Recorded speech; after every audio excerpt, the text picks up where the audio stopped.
We have to join at 4 o'clock sharp.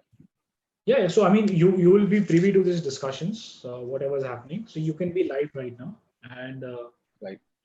you can just have your. I mean, once the panel starts, the discussion starts. If you're comfortable, you can have your camera on, or you can just keep it off, so that the other panelists who are in the line, right, can be Okay. seen. Okay. All right. Thank you, Vipul. So just a heads up, we are right now live on YouTube. Okay, and I hope you can all see the Q&A box. So whatever questions come up from the audience will be reflected there. And the panelists, feel free to type in your answers, whatever comes across. Okay.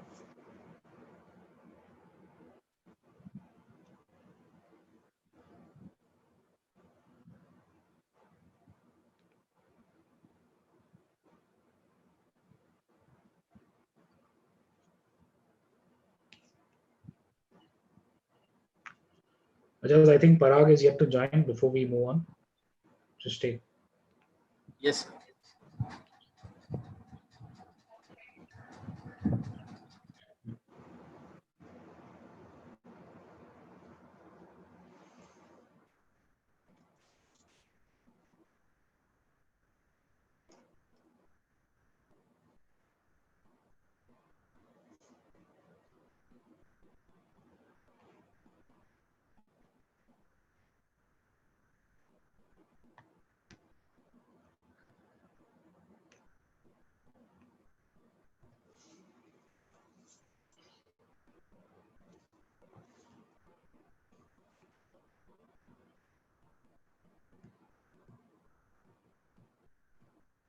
Ajaz?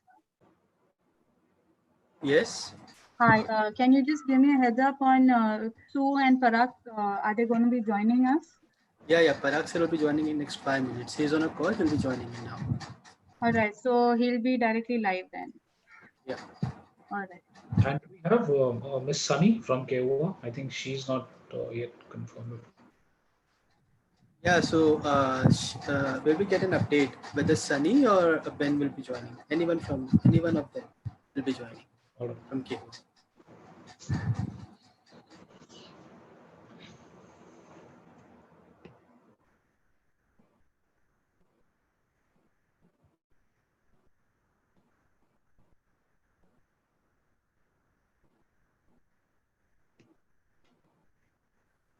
Ajaz, can I request you to start the slide, please? Okay.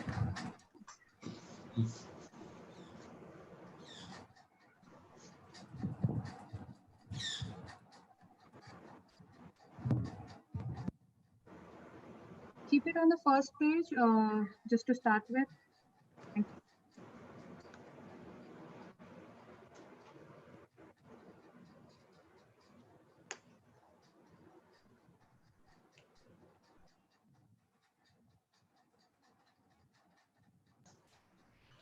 All right, gentlemen, 2 more minutes to go.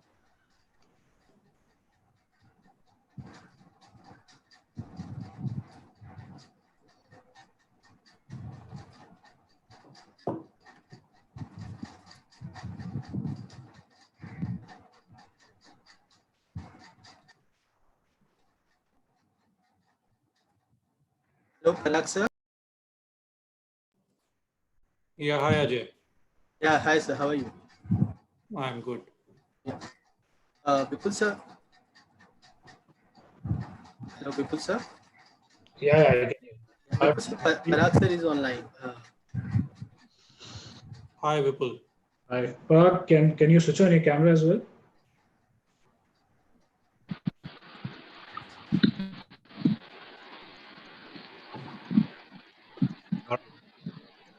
Great. So I think Parag, we are going to be live in just 1 minute to go. Actually, I've just finished briefing all the other panelists. Okay. Just a quick pointers. I think we're starting in next 1 minute before I go live. The whole idea, I think, in your panel discussion is to really bring out some of the top trends. I think better than you, you've seen it all. Just also who agree to that. So keep it very crisp and short. You will see a whole slide right in front of you on the screen. We have the agenda and a speaker bio, which will constantly run from our side.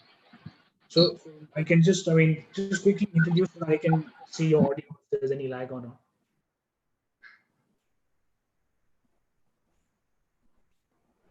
I've been muted by the host. No, but I can hear you clearly. Okay. All right, wonderful. So I think that's it. Ekta, I think we can go live now. Going live now. Yeah.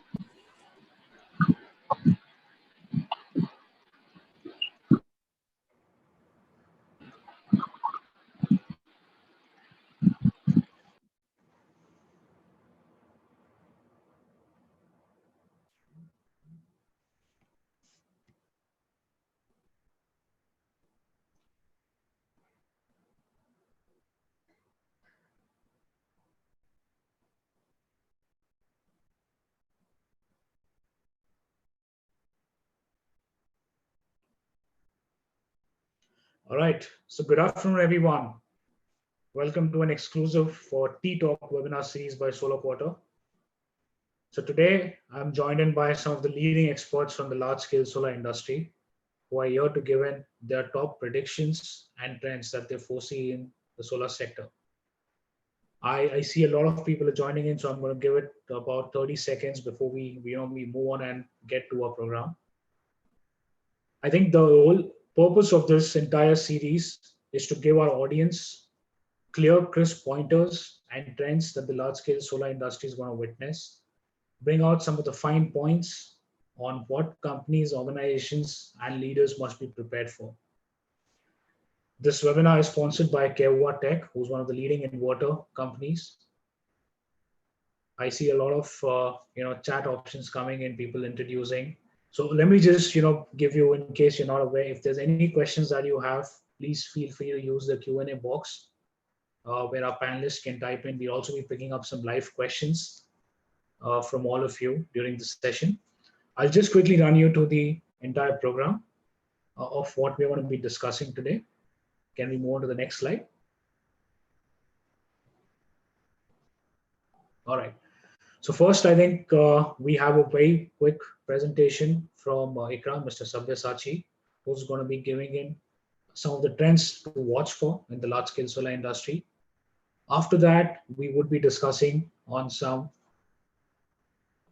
new age solutions which we are seeing, large-scale storage plus hybrid, digitization of the complete solar portfolio. Are solar assets really good and stable for investors? I'm joined by Mr. Shashank, Mr. Parag, Dr. Arul, as well as Mr. Sabyasachi, who are going to be putting out these tough questions that you have to them. After this, we have a presentation by Kewa. Moving on to the next slide, we would be discussing how the solar OEMs in large scale would be seeking advantages. Are we going to see one all-in-one solutions for better profit margins? Are we going to be seeing a shift in the leaderboard with local manufacturing stepping in? How this affects the large scale? How are IPPs prepared when it comes to digitization of their assets? Are they willing? Are they open to move on to sharing of data for their assets? So a lot of these things are going to be put up across to them. So before we move ahead and we move on to the first leg of our webinar, I'm going to first launch a quick poll to understand what our current audience, which part of solar industry do you work within?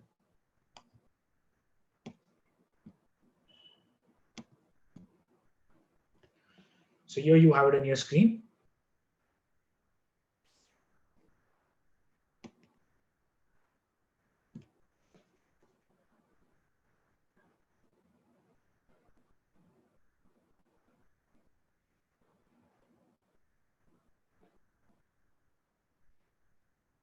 All right, 5 more seconds before I close the vote?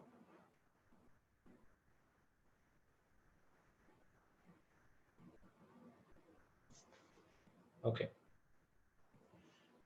So panelists, here are the results on your screen, just to give you some insights on what our current audience, which profile do they belong to. I'm sure we are going to be seeing more of people joining in, but this is just to have a quick perspective. Okay. Also, before we move on to the panel discussion, let's see what our audience has to say. Where exactly do we see the impact of COVID on large-scale solar? So here is the next poll on your screen. Do you see we will have a direct impact on power prices, access to finance, and investor appetite?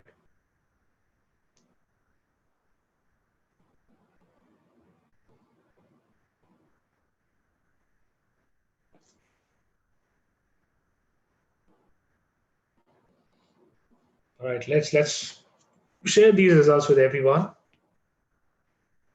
So we have a whooping about 75% of people who agree with this. I'm sure our panelist and moderator will can throw more light on this during their discussions.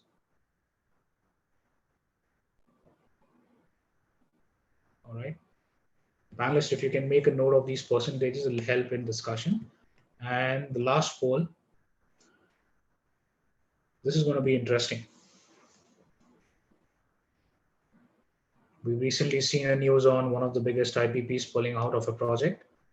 Let's see where the large scale tariff tends to be.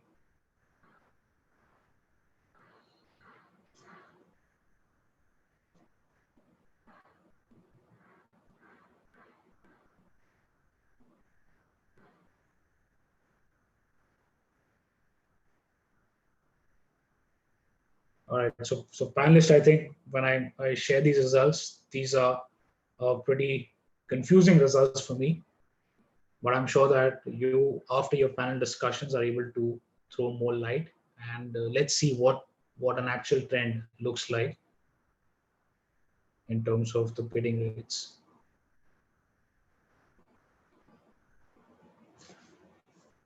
Okay, wonderful. So with this, I think we move on to the first leg of our exciting webinar on large-scale solar trends, where we shape up the Indian solar market and talk about top predictions. I'd now like to invite Mr. Sabyasachi Majumdar, who's the Senior Vice President and Head at ICRA. Mr. Sabyasachi, over to you. Thanks, Vipul. Very good afternoon to you, and also very good afternoon to all my esteemed fellow panelists, as well as everyone from the audience. I'd like to begin by thanking Vipul for giving us this chance to share our perspective. So I have a small presentation which does not deal with the details, where I think my fellow panelists will be much better equipped to show result on that. But it's just a broad, macro view of what is happening in the power sector, because what happens in the solar sector cannot be entirely, divorced from what's happening in the power sector in general. So it's a brief overview on what's happening in the power sector. So I'm just going to my slide, and if there's any problem, do let me know. Is my slide visible? No, not yet. You'll have to share screen. Just a second.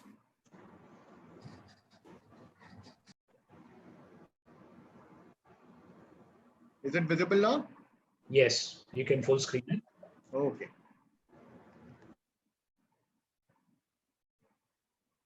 Yeah.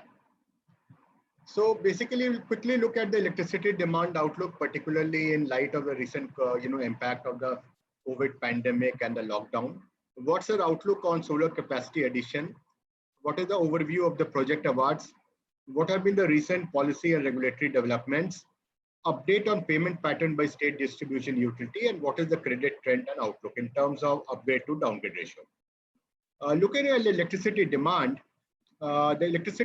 growth was anyway quite subdued at 1.3% in FY 2020, mainly because of unseasonal rains in August and September 2019, which resulted in lower offtake from the household as well as the agriculture segment. Plus, given the general slowdown in the economy and increasing energy efficiency, there was lower demand from the industrial segment as well.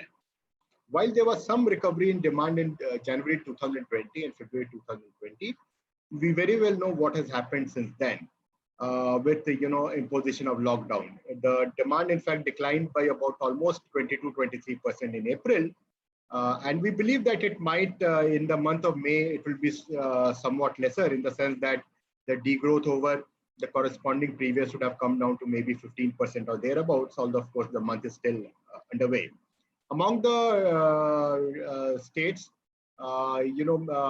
major industrial states like Gujarat, Maharashtra, and Tamil Nadu showed the maximum degrowth in electricity demand in FY 2020, and these three states constitute almost 30% of the all India electricity demand.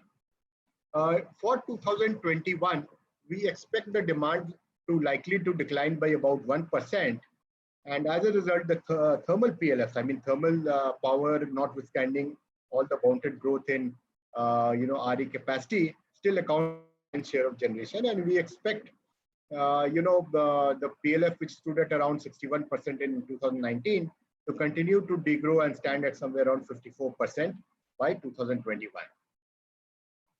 Coming to solar power capacity itself, as we can see, after the peak of almost 11 gigawatts of renewable energy added, of which about 9 plus were solar, there has been somewhat of a slowdown in 2019 to 2020 because of slowdown in bidding period in 2018 arising out of anticipation. I mean, there was a lot of uncertainty regarding GST and also the safeguard duty. So obviously the solar capacity additions came down to around 6 gigawatt range in 1920. Although of course the overall capacity has been increasing. Solar has almost caught up with wind in terms of the capacity. Both sectors account for almost 40% of the total capacity each. In terms of the overall renewable capacity, they account for almost 23% of the total fuel mix of around 370 gigawatts as on March 31, 2020. Having said that, the actual generation share would be lesser because, as we are aware, RE has a lower PLF compared to thermal, notwithstanding the recent downfall in thermal PLFs. For 2021, we expect the capacity addition to remain subdued. Although of course the solar capacity addition was allowed to continue from the middle of April, given the overall circumstances, we feel that the overall capacity addition is likely to remain around 6 gigawatts only in 2021. Coming to the overview of the RE projects award, during 2019, there was a total of awards were around 12 gigawatts, of which pure solar accounted for the lion's chunk at about 70-odd%. About 20% was wind, and around 10% consisted of RE plus peak supply. In 2020 till date, we have had about 5.5 gigawatt of awards. And basically, what has also happened is that there have been recent headways related to payment delays, uncertainty over tariff resolution for projects in Andhra Pradesh, delays in tariff adoption, as well as execution and financing related challenges which have impacted investors segments in the sector. Further, there have been tariff caps which have resulted in many bids remaining undersubscribed or cancelled, and some of the capacity awarded has been cancelled due to delay in securing approval for tariff adoption from the SERCs.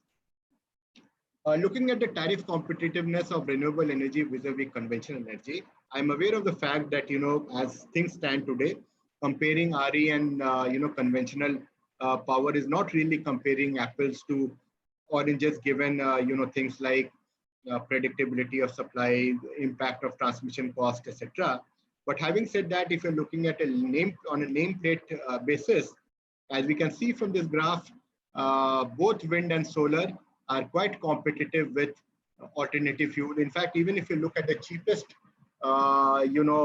conventional source, which is 100% domestic coal at linkage price, the cost is only about 3 rupees 60 paise, whereas we are getting bid tariff at anywhere between 240 to 3 rupees, which makes wind and solar. But again, as I said, that there are challenges regarding RTC, and this is of course a theme which we are going to explore during the panel discussion. Looking at policy and regulatory development, there have been certain amendments to the bidding guidelines which are quite positive for the developers. There has been a relaxation in the timeline for land acquisition in line with the commissioning time for about 18 months for projects outside solar parks and 12 months for projects in solar parks. The amended guidelines state that the tariff adoption must be approved by the appropriate regulatory commission within 60 days of submission. And if the commission does not decide on the tariffs within this period, this tariff is deemed to be approved as per the amended guidelines.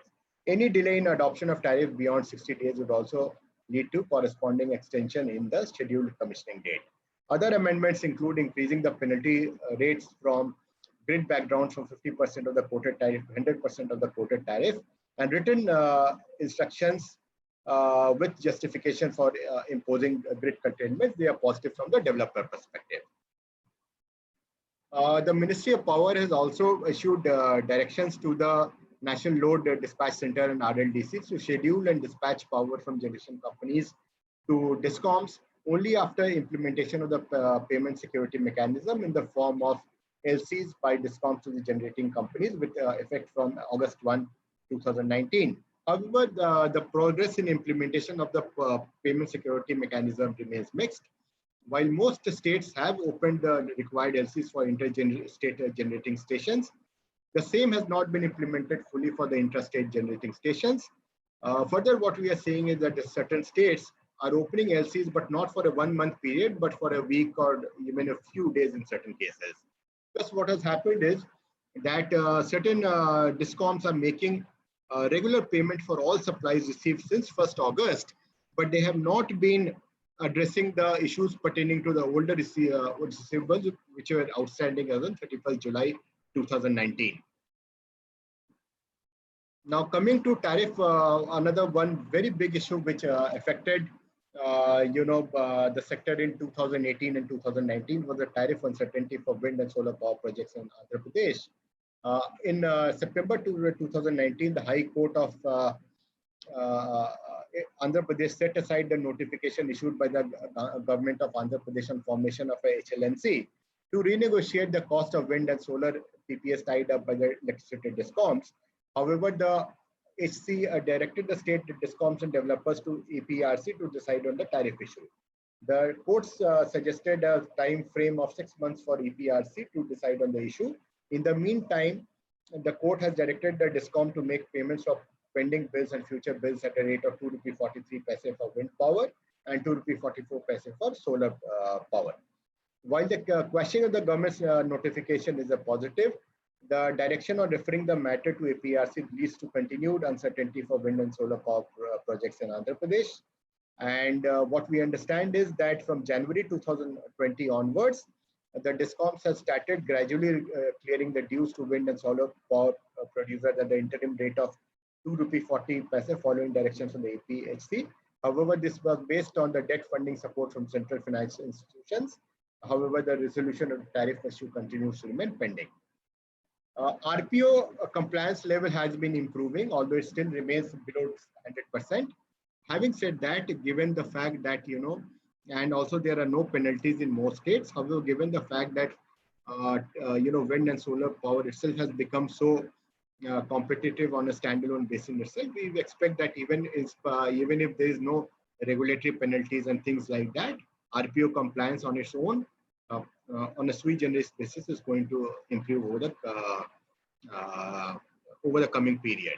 And at the all India level, renewable energy excluding hydro contributes almost 11% of the generation mix, resulting in about 65% compliance against RPO targets for FY19 and 20. If the RECs cleared during the year are considered towards the target of the year, the compliance level will be even higher. Let's look at what is a very critical factor which impacts, the viability of all the IPPs, including renewable energy IPPs, which is basically update on payment pattern by state distribution utilities. What we are seeing is that there has been a mixed payment pattern by DISCOMs towards the RE IPPs. States like, a couple of utilities in Karnataka like DISCOM and MESCOM plus Gujarat, they're always, exceptional. They make payments within 30 days. Maharashtra, which once was very badly stretched, was stretching payments at about 300 days, has turned around the corner. They have reduced their payment period to around 90 days. Rajasthan, which had improved at one point of time, is again stretching receivables, stretching payables to the sector. Madhya Pradesh is showing an improvement since 2018, but Tamil Nadu, of course, always continues to remain a difficult paymaster, and Andhra Pradesh and Telangana have recently, over the last 1 year or so, they have entered the zone of people who are really stretching payment towards IPPs. However, we feel that both for Andhra Pradesh and Telangana, the receivable period could show an improvement going forward, although Tamil Nadu will continue to remain a difficult paymaster. Let's now, towards the closing stage, let's look at how we rate the overall solar IPP portfolio. What has been the rating distribution and trends? As you can see from our presentation, of the total portfolio of cases that we have, about almost 50% are in the A and AA category.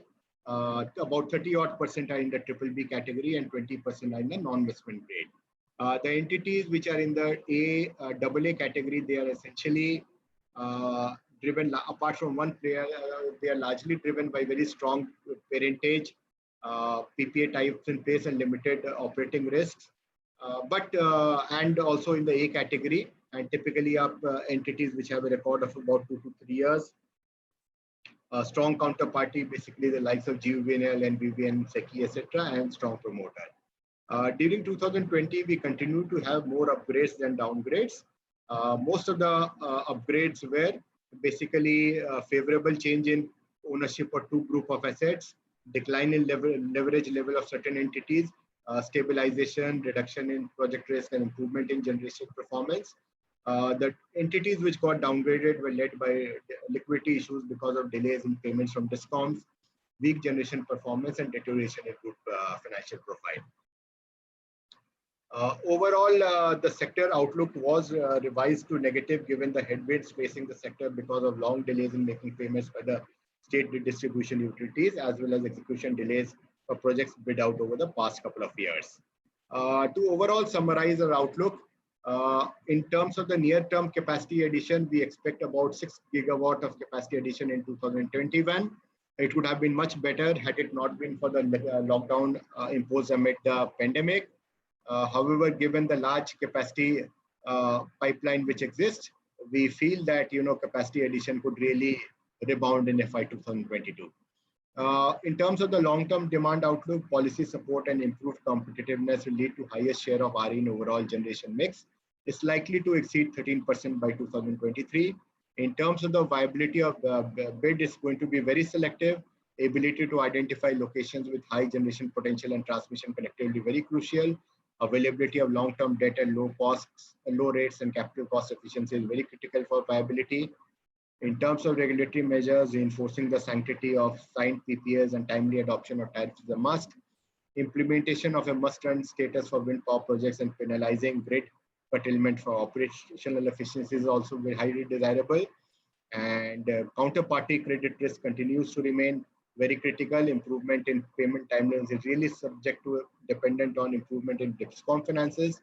And the government of India, we are expecting them to introduce new scheme which would include grants, adoption of smart metering and PPP in the distribution segment, and possibly a gradual move towards the separation of carriage and content. But that would of course require an amendment given that it's a federal subject. On that note, I end my presentation, and I think we can start the panel discussion. Absolutely. Thanks, Sabir, for this presentation. Just before I think Sabir, you take over, we're going to be discussing, in the next leg of our first session, 3 major pointers. One is, are there signs pointing towards rapid energy storage growth? Are solar assets moving towards complete digitization? Are they considered to be financially as stable assets for investors? And lastly, the trend that we see in tariffs. So Sabir, over to you, and all our panelists are well known, well heard. Parag, Arul, Mr. Shashank, all of you, welcome to this panelist. Sabya, over to you.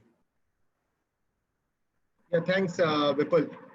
Basically, let's not, forget the basic circumstance why why the world as a whole turned to renewable energy.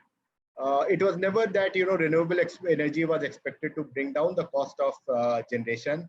The basic premise of, adoption of RE, even when it was much more expensive and much more reliable than it is today, was based on the premise that fossil fuel based generation was creating a climate change, which was likely to have an adverse impact on the world that we live in.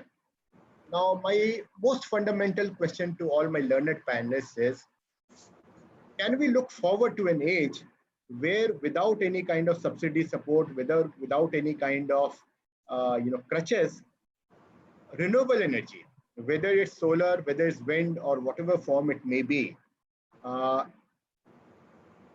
be a reliable and cost-effective source? Yes, I know that it can be cost-effective, even if we add, transmission cost. If it is 2 rupees or less than 2 rupees, obviously it's going to compete with coal.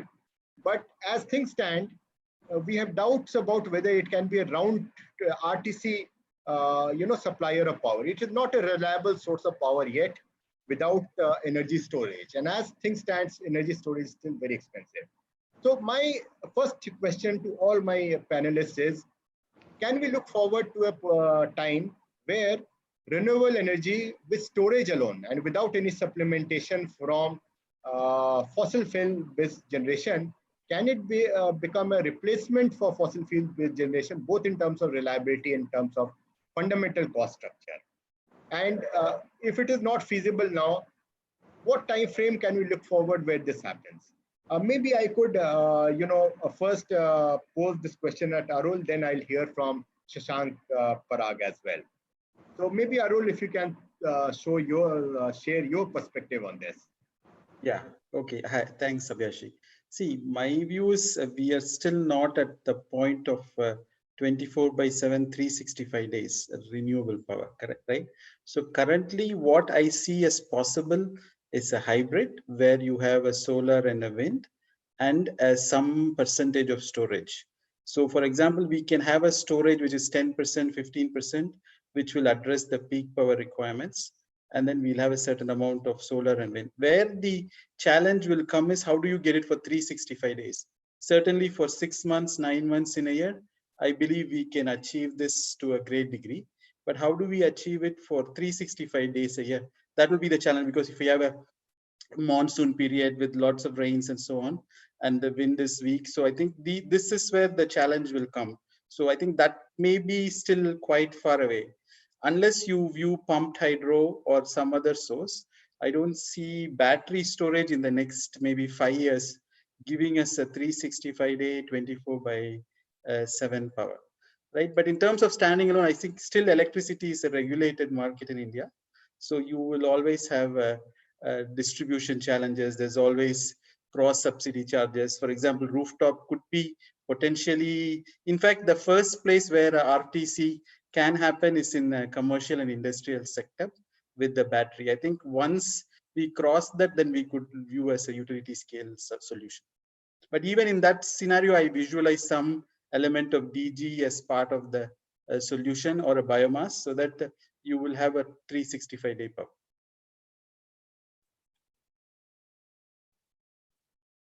Thanks, Arul, for your perspective. Parag, would you share Arul's views, or are you more optimistic about this being a RTC source of competitive power, or are you more pessimistic? Where would you put yourself, Parag? Yeah, thanks. So look, my view is that in the near future, it will be very difficult for storage to compete, at least in India. So globally also, if you see, only when the mix of renewable in the entire generation mix reaches 25% plus, then people start looking for storage. The first way to resolve the higher mix of renewable with vis-a-vis the overall generation is market mechanism. So every market first try introducing ancillary services market within the day market, and try having the uncertainties on account of renewables be adjusted rather than jumping to the costlier options, which are storage or maybe the hybrid. If you see in India also, though we all were very happy that the storage bid is successful and 1.2 gigawatt of bid, but it's been since January, since the LOA has been issued, and I don't think that SECI has been able to sell this power. So it's good to have this bid, and it would be really a path-setting thing in the near future. But yes, what needs to be seen is that how many distribution companies are ready to buy this 4 rupees plus power, though the mix of storage was very limited in this. So that is what is remaining to be seen. Hence, I'm more in line with what Arul is saying, that it might take its own time, may not be 5 years, but maybe 2 to 3 years before storage can become a substantial portion of the generation. Right now, as Sabyasachi also presented, we are at 11% number. The whole infirm power in the grid is hardly 11%. So we can afford to take it to maybe 15, 16% plus before we start bringing in the costlier solutions. Thanks, Parag. Shashank, maybe do you agree with, Arul and what Arul and Parag are saying are very similar? Would you be of the same view, or you have a different view on this? So I think I have a slightly different view. In general, what Arul said and what Parag said is correct. Globally, that's what has happened. But I have a slightly different view. See, what has happened is that the government on its part is trying out new things. And whether it's hybrids or a peaking power tender or an RTC-based tender, they're just letting the market find its feet on that, okay? And they're structuring it in a way which is acceptable also to the DISCOMs eventually. So my only thing on this is that if we don't start right now, we probably will be kind of very far away in the race actually when it actually begins. So I think it's a good time to start right now. But it's not that the government is bringing all the tenders and everything which are based on storage alone. Some of them are, and if the tariffs are which they feel are competitive enough and they'll be able to sell, then I guess more tenders would come in the market. So to answer Parag's point, yes, SECI is taking its time to kind of find its feet on that on the PPA. But I guess in the short term, given that for the last 3-4 months because of COVID, nothing has really happened, we probably will have to give them some more time to kind of settle out the PPA issues once and for all. Thanks, Shashank. So my next question would be basically that where do we see, where do we see the tariffs going? I mean, obviously, COVID is, has introduced a lot of uncertainty. There will be some impact, obviously, on the global supply chains. With the economies going into recession, there will be an impact on the capital cost. So obviously, there's a certain kink. I mean, obviously, there was a certain, trajectory which, this segment would have taken. But obviously, it is going to be impacted by COVID. So maybe, Shashank, where do you see, that costs and tariff heading for solar power, and how do you see, COVID impacting the whole, supply chain as well as execution periods, cost, financing ability, etc.? I think before I say that, I think if you look at the two results of two tenders which came in the pre-COVID and the post-COVID this thing, I think there was no difference, hardly any difference between the two tenders. So I think while I did see the results of your survey, which a lot of people said that COVID would affect the appetite of people and they would of the developers in terms of bidding, and there'll be slightly more vary, but we don't see that happening. The ability to kind of bid is still there. The appetite is still there in the industry, and I guess in the near future you'll probably see a lot of people coming in to bid for whatever tenders the government comes in. Tariff, I don't know, simply because it really depends on how the bid is structured and what are the bid parameters. And even on financing, maybe short term there could be certain concerns, but I think in the medium to long term, I think things would be just fine. I see Shashank is not too unduly concerned. I take it that you are not particularly, perturbed. You don't really think it's going to have an, much of an impact. Parag, how do you see? I mean, do you agree with Shashank's views, or you have a slight variance to it? Look, the impact of COVID on different players in our industry is different. So for people like us, our company O2 Power, we started bidding in the last 4 or 5 months. We have a severe impact in the sense that in the last 2 months, there's not even a single bid of SECI, NTPC, NHPC, which has gone forward. They have just conducted the reverse auction of the bids which were submitted earlier. But practically speaking, in the last 60 days, there has been a 0 bid. So, but having said that, we see almost 15 gigawatt of bids which are lined up now. And starting from next month, we see a lot of them getting concluded. So that's a good sign. So that is on people like us, the impact of COVID. On the other hand, if you see the people who have a huge commission portfolio, the impact on them is limited to the extent wherever there has been a backing down happening. States like Andhra, which are taking this opportunity as buying power from the exchange rather than buying through the long-term costly PPAs. So impact is pretty severe, and impact is also pretty severe in terms of cash flows, particularly for IPPs who have signed PPAs with the state. So it's a pretty different kind of impact for different people in the value chain. Now, coming to your second point on tariffs. So I completely agree with Shashank that there is no impact on tariff. The reason being that even if I win a bid today, I have to start procuring modules 2 years from now, and I have to start executing projects 1 year from now. And everybody is anticipating that all these things will come to normalcy in this period.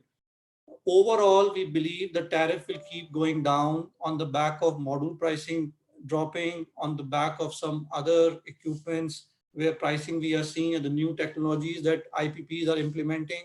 So overall, this downward trend will continue in the longer run. What about you, Arul? Where do you stand on this issue?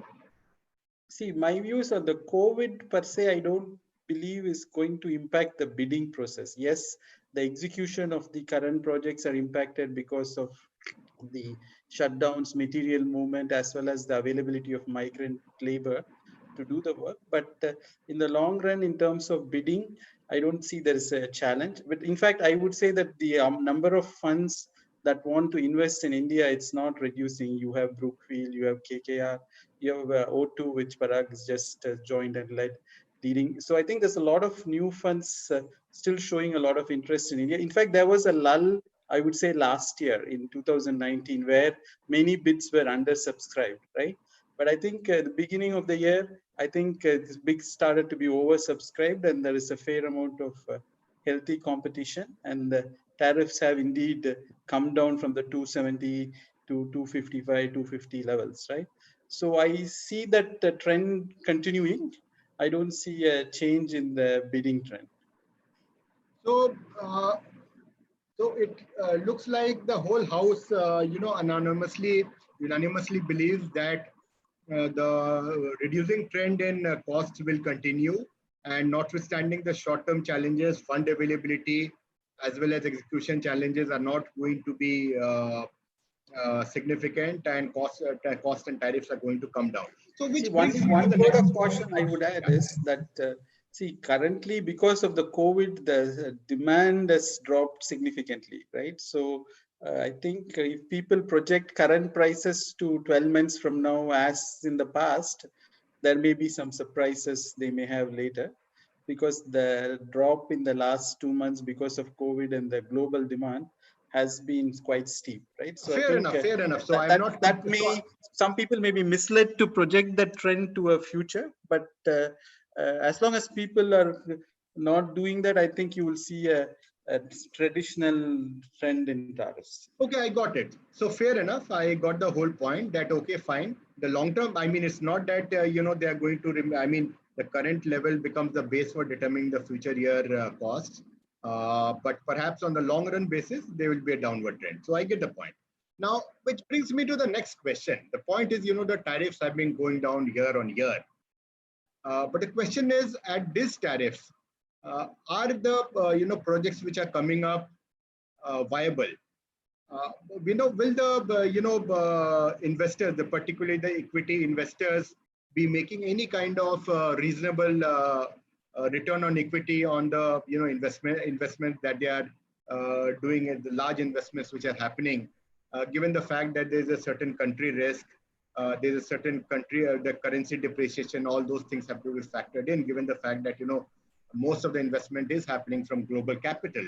So Shashank, what is your view on that? I mean, what is your experience, and what do you think has been the experience of the whole industry? Are these kind of tariffs making money for the investors? And given the your expectation, will they continue to make money for the investors? I think in my opinion, see, I've been here for what, in the renewable industry now for about 13 years. And rarely have I seen a project which has not been getting financed. Okay, so my presumption is that if projects are getting financed, debt finance, that is to say, whether from global banks or from Indian banks, there has to be a basic minimum viability. Yeah, one might argue that there have been projects which have been ditched in the recent past, but they have been ditched for a variety of different reasons also.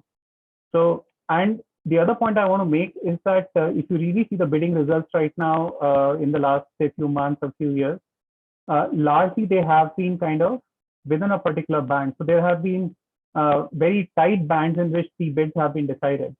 And all of those bidders are generally owned by private equity investments into them, and are pretty rational bidders as well. So I think there is a reasonable amount of return. Obviously, I can't say how much or how. Everybody has their own threshold. But there is a reasonable amount of return which people make in these bids. And as Parag said earlier, when you actually bid, you're actually taking a forward view in terms of what the module pricing and the inverter pricing is going to be in the future, which largely drives your bidding strategy. So that is what it is. Specific reason I asked this question to you first, because obviously you are one of the biggest players. You have been in this field for very long, and a lot of assets have been developed by you in-house as well as acquired from outside. So without sharing any numbers, I mean, you feel that the overall portfolio, I mean, yes, there might be individual assets which might have underperformed or overperformed, but on a portfolio basis, you feel that the returns have been adequate. Yeah, they have been adequate, yeah. Arul, what is your experience? My point is, look, I think from an Excel sheet standpoint, yes, the numbers definitely work. Otherwise, no one would be bidding, right? And in reality also, I believe it's more the PPAs you choose. So, and there are always surprises. So I think in the central PPAs, SECI or NTPC PPAs, there are generally low risk. The state PPAs have provided, for example, Gujarat is a fantastic place to bid. BESCOM is amazing to work in, and to have a PPA with BESCOM, right? But there are other states where there are challenges, right? So I think the choice of which PPA you pursue, I think determines the assurance of the returns, and generally the risks are factored by the developers in that regard. But I think the second area is, of course, the change in laws, the SGD change, the GST changes, right? Those payments are still not coming, right? So that does have some impact on the overall return. But I think overall, yes, I think if you are careful about where you bid and did your homework, I think the return should be there, not an issue. Now, coming to the choice of size of plants. Would you? I mean, where do you think we should be headed? I mean, as a country, should we really be looking at mega parks with, let's say, 500 megawatt plus, locations, 500 plus locations at remote site where, transmission connectivity has to be provided? or would it be better if we go in for smaller size, let's say 50 to 100 megawatt size of parks located relatively closer to the load centers? Parag, would you like to share your perspective on that? Should we go in for large size solar parks at a place of 500 megawatt or even gigawatt scale? Or are we better off looking at, let's say, 100 megawatts and thereabouts, and a mix of rooftop and decentralized? So look, the larger trend has been that most of the capacity is coming from the bids floated by central government entities. And there is hardly any capacity coming at the state level. And it used to be the state entities which used to conduct the low capacity or a distributed generation bids. All the bids which are floated by central entity, you have to connect your power plant to a PGCIL substation, and the lowest voltage available there is 220 kV, which means that at least 300 megawatt is the size of the project that you have to set up. And there's nothing much happening on the open access side also. Specifically in the COVID times, people in open access has suffered a lot. And we don't see any dramatic change in the open access regulations in the going future. So leave about the rooftop market, which obviously should continue growing. I don't see the mid-size projects coming a lot, other than Gujarat and maybe MP, which is also a large project. Other than these two states, no other state is active in coming out with the bids. So the conclusion that I am reaching out to is that more and more large scale projects will come. And just to add, the new investor who is coming in India, all of them are bidding or focusing only on the central government projects, or maybe at the most with states like Gujarat, they are focusing, because they are made to believe of whatever has happened in Andhra after that it is risky to do business in India with the state utilities.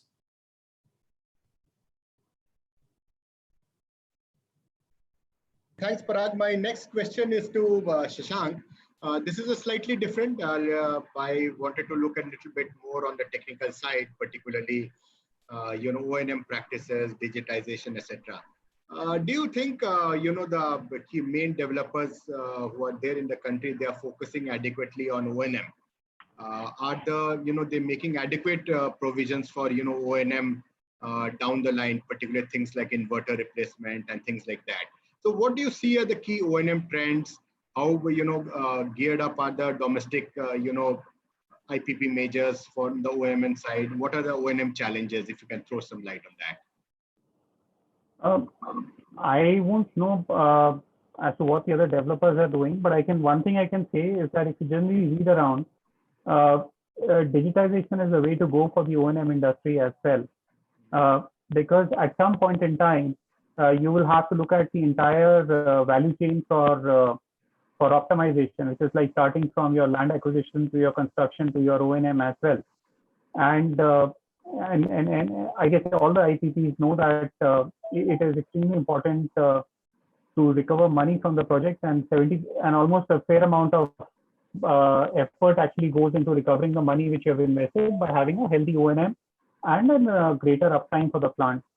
And I guess the market should move towards digitalization very much over the next few years, be it helping in changing the O&M practices. For example, that if you have a real-time monitoring of your plant, you can decide as to what your cleaning frequency would be, then perhaps having a standard cleaning frequency. You might as well end up cleaning twice in a month or thrice in a month also, rather than just once in a month, depending upon what your plant is, what your plant performance is. The other one obviously is that you are matching your ideal performance versus real-time performance at a component level, having predictive maintenance, changing components much before they're actually failure, which results in a downtime, and then using the whole system to forecast the RE generation better in terms of your scheduling and forecasting accuracy as well. So those are some of the points. I guess if not today, in the future, the industry would definitely have to move towards that. Thanks, Shashank. Arul, you would like to add anything on what you see are the key O&M trends, digitization, maybe like to hear from you. Sure, I think yes, of course, digitization needs to happen, right? So we need to go to use all the big buzzwords, big data, AI, machine learning, right? So these have to be incorporated. And certainly, I think what this will help is to reduce the amount of manpower at the sites as well as determination of the faults faster, right? I think this is something that will happen. And also, I think with the new grid rules, right, we have to have a smart load control. It's because we have a fair amount of new rules that have emerged recently with the new code, new CA codes. So I think there also, I think a fair amount of machine learning or intelligence will emerge. Today, I don't think we are there yet. We still are not optimal. Whatever is available in the market is not optimal in terms of solution for these PPCs. But I think there also I see an opportunity beyond just with like having a digital twin and other things. Next question is on the transmission side. Parag, I wanted to have your perspective. Obviously our renewable energy percentage is going to go up. It could be 1%, it could be 2%, depend upon how we add capacities. Do you think our transmission system is geared to have, let's say, higher level, let's say 15%, 20% intermittent power, or some changes will be required, or without storage, the grid will collapse, things like that?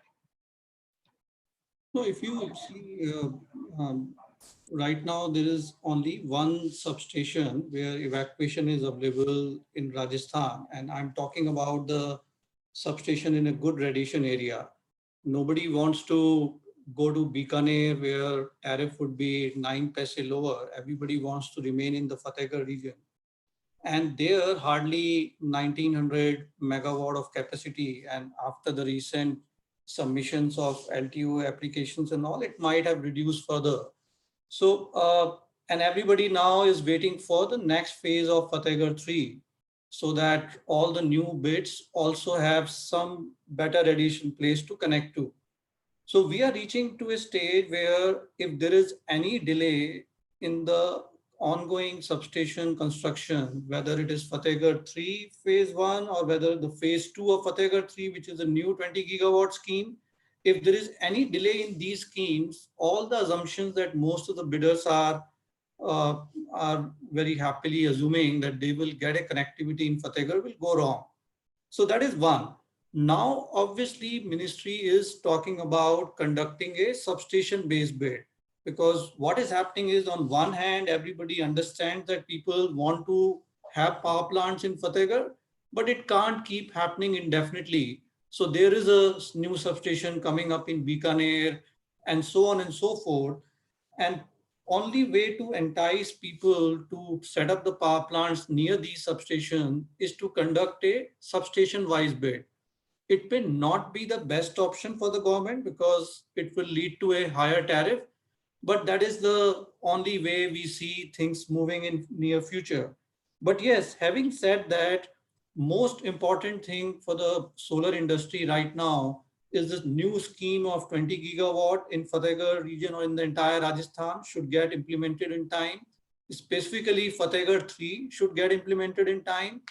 And there has to be some dynamic way in which the allocation is happening, because a lot of people would have seen, everyone have seen one news item on Acme withdrawing applications in some of the substations. So as and when some substations capacity gets stranded, so the new player should be given an option to apply for these places. So it's a slightly complex subject, but yes, evacuation can really make generating power plants suffer a lot if no action is taken to make them commission on time. Question on that, Parag. If the transmission cost, I mean, there's a lot of controversy as to whether the RE players, RE plants, they are charged the right transmission tariff and what happens to that. If, for instance, we were to argue that, the transmission costs were to be realistically set for, renewable energy players where there are no hidden subsidies, do you think it will still remain, I mean, whatever additional, with the additional transmission cost which comes into the system, I know it's a very contentious subject. Will they still remain competitive with thermal? So look, that is an ongoing debate. So, but the point is that there is no alternative to renewables. Even if renewables, let's say for some matter of argument, is coming out to be costlier than a coal-based plant, but then who wants coal-based plant? That's the question. So, but yes, coming back to the point, if there is a typical solar power plant and we really want to add the CTU charges on it, which may come down to be 1 rupee, 1.5 rupees extra, even then also we are pretty much competitive with the coal-based plant. What needs to be seen is that the bids like RTC bid, where for a 400 megawatt plant, there is a 1200 megawatt of evacuation which is getting blocked. So maybe the numbers might be different, but having said that, that debate should end because there is no alternative to renewables.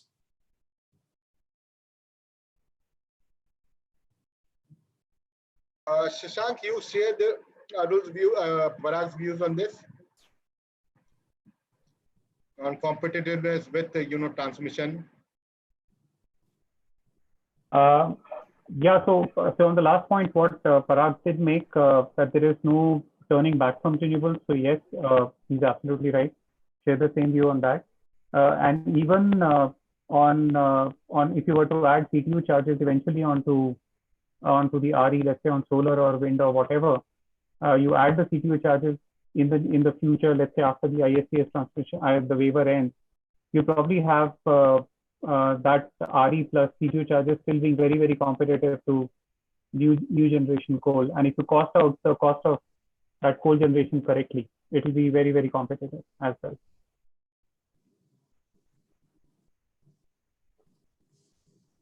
So one more question. Vipul, we have time for one more question. Yeah, we'll take this as the last question. Yeah. My last question really a sort of poll question, which I really wanted to ask. Over the next 3 years, what is the kind of, average capacity addition we are looking at? Solar and wind or hybrid. So maybe the breakup into 3. I'll begin with Shashank. What is the average kind of, per annum capacity we're looking at solar, wind and mixed hybrid separately? Very difficult to actually put it separately, but I think okay, maybe collectively if you're not willing to. Collectively, I would still say every year you probably see installs of around 15 gigawatts. Okay, Arul, what's your view on that? I would say solar maybe in the 3 years will come to about 25 gigawatt. Wind maybe 5 or 6, and hybrid I expect it will grow over the time period. Whatever bids are not going to come in, commissioned projects will not happen, right? So there'll be a delay. Maybe hybrid, maybe 3 or 4 gigawatts. Okay, so 25 over 3 years, right? So basically we are again looking at 6 plus 34. I said 33, 34 gigawatts. 35 collectively over 3 years. Okay. Correct. Parag? So Your numbers? Solar maybe 15 gigawatt a year type number, and wind might be 3-4 gigawatt or maybe slightly lesser, looking at the slightly incompetitive tariffs in wind. And hybrid will be somewhere close to wind, another 2-3 gigawatt per year.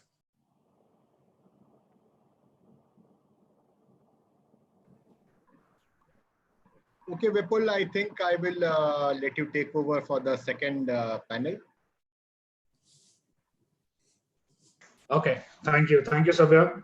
I think I would right now like our panelists to just take a quick view on some of the exciting polls which are going to be opening up based on the discussion that we had today, just right now. So the first thing I think quickly, without wasting any time, is we get into since we're talking about O&M trends and digitization as well. So the first poll that we have here is what percentage of solar assets do we see completely digitized by 25?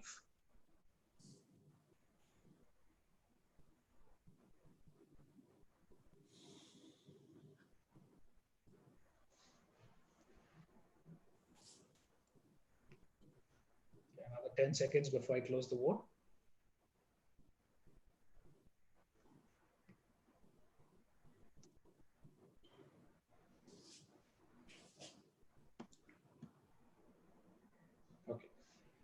So panelists, here are the results for you. We see about 40% of people who believe it's going to be between 30 to 70%.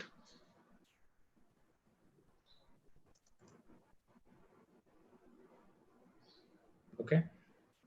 Sharing another one quickly. Now, one of the things which I think we could not really, it was very wonderfully moderated, but one of the quick and most talked about things in the industry are often to do with the O&M partner that our IPPs choose. So we'll just be quickly running that poll as well. What's going to be the latest trend for IPPs when they look at an O&M contractor?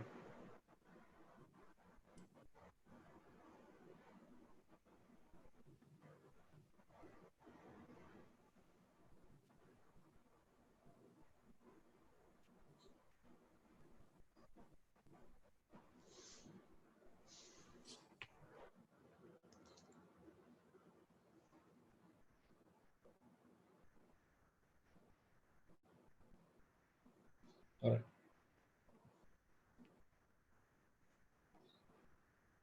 Here are the results.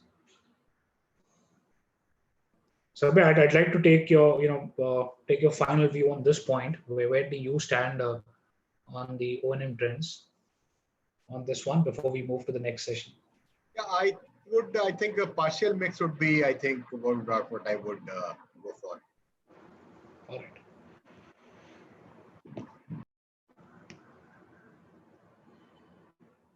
Okay, and the last point which we just discussed on energy storage is there was a recent report which said that we are going to be looking at 40% increase in the energy storage portfolio.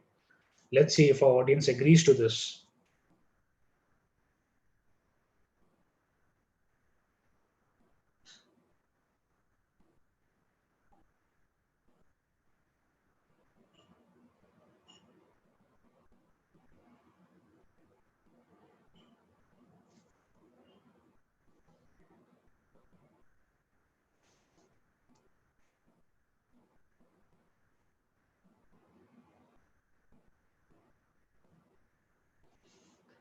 All right, here are the results for you.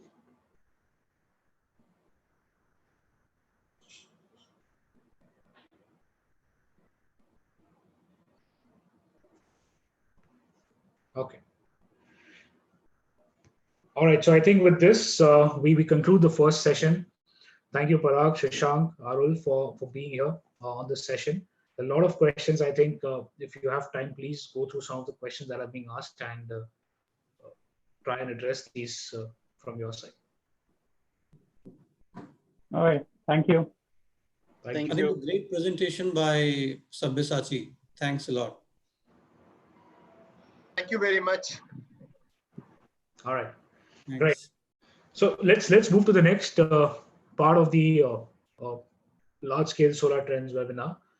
Before we do that and discuss on some of the very recent launches that we're seeing on the module side, the shift on large scale solar moving from central inverters to string inverters, the strategic partnership of all-in-one solutions that the OEMs are now coming up with module tracker inverters. So before we get into that discussion, we have a very informative presentation from Mr. Saurabh Agarwal, who represents KUA. KUA has been one of the pioneers in inverter manufacturing and also has a lot of energy storage solutions. I'm sure these solutions are going to be pretty useful for the Indian solar market. Saurabh, over to you.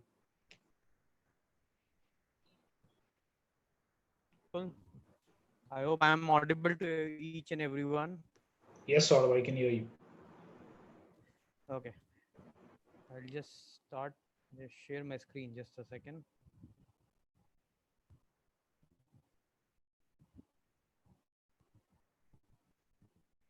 So, Vipul, can you see my screen? Yes, Saurabh, I can see your screen. Okay.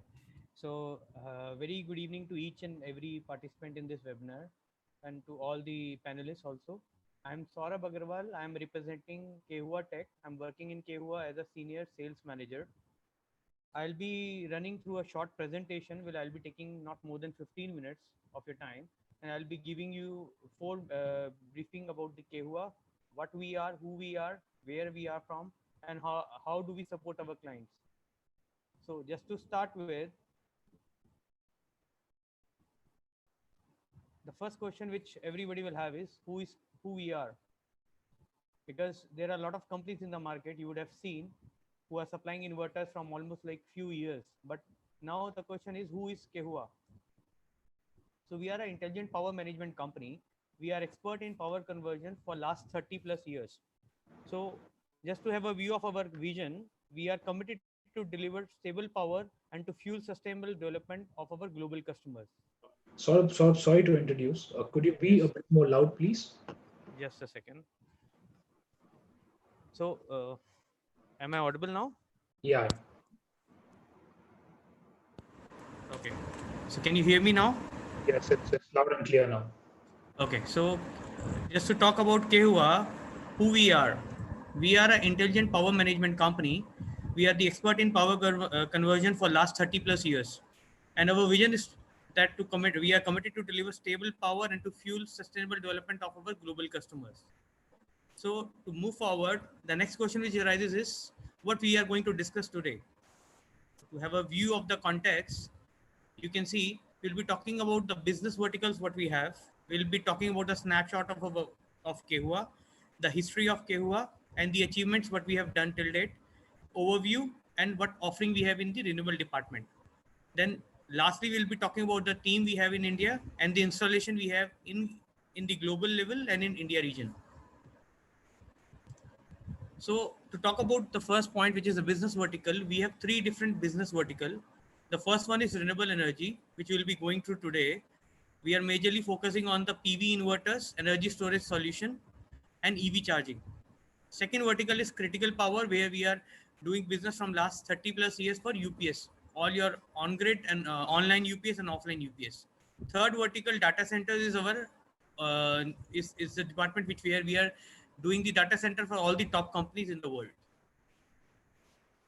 So just to have a snapshot, what is Kehua? We were started in 1988. We have close to 320k meter square of manufacturing area. We have users across 700 plus countries. We are a public listed company, already listed in Shenzhen Stock Exchange in 2010. We have 25% of our employee strength working in the R&D department, which is 1,000 plus engineers in the R&D department. And revenue, it's already like $3.9 million RMB and 3.9 billion RMB we have already achieved yearly. To give a brief idea about the history of Kehua, we are faster, broader, and steadier.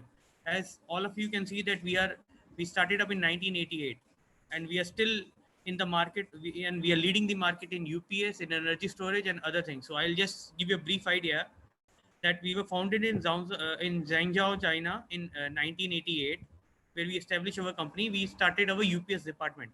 Then in 1977, after a few years of business, we started our overseas market. We captured the overseas market. Then in 2007, if you see, we started the PV inverters, and we also started UPS for the wind power. And we stepped into the renewable energy vertical. So moving forward, we went public in Shenzhen Stock Exchange in 2010. That was in 13th February 2010. You can see our exchange number is already mentioned. Then going forward in 2016, we become one of the top 5 global PCS suppliers. And this was actually as per the report of IHS market. Then in 2018, we were in top 8 suppliers of the ESS inverter in the market, in the global market. Then in 2019, we entered into the top 500 renewable energy companies, and that was for consecutive 5 years in the row. Talk about the achievements. As you already know that we have 30 plus years of industry experience. We know what we have to do to give service, how to support the market. So we are already number 1 in the domestic UPS brand for 21 years. We are number 1 in the ESS market in China, which is behind the meter applications. And we also are number 1 in the modular data center within China. To talk about the overview, which is our strength, we have 6 different pillars, which is stability, R&D, supply chain, manufacturing, quality, and service. Talking about the stability, if you see the Dun and Bradstreet report, we were rated at 5A minus. We are having a good financial strength. We are having a sustainable growth, which we'll be seeing in the latest strides, and we have a strong cash flow.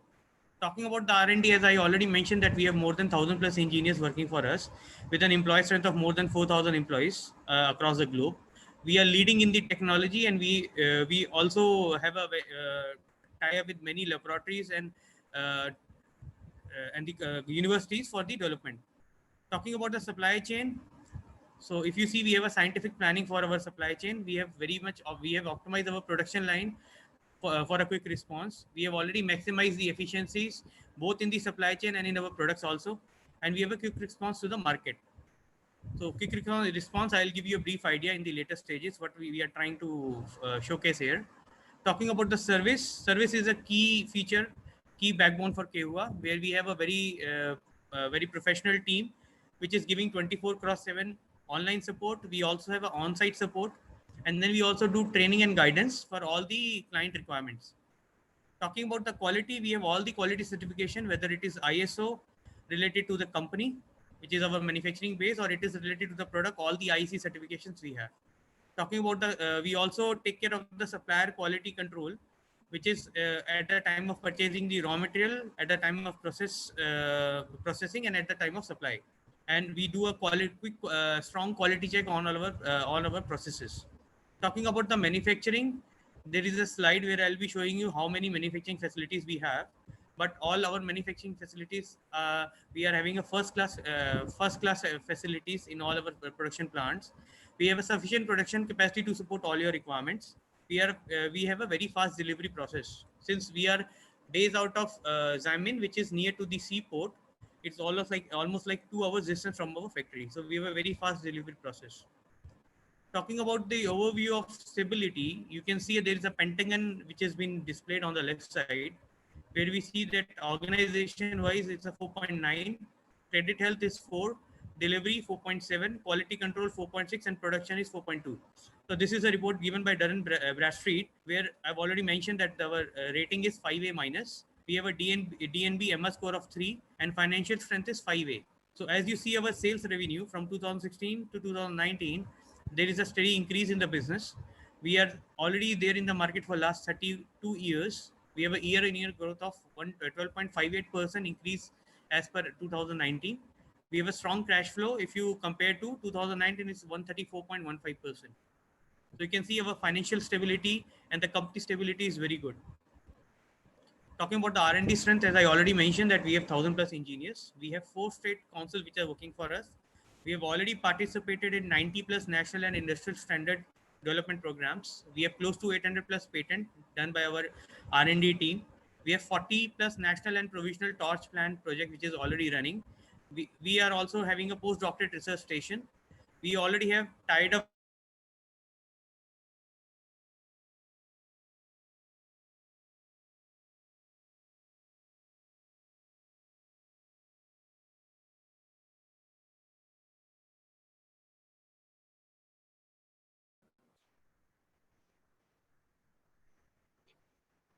All right, I think we seem to have lost Saurabh.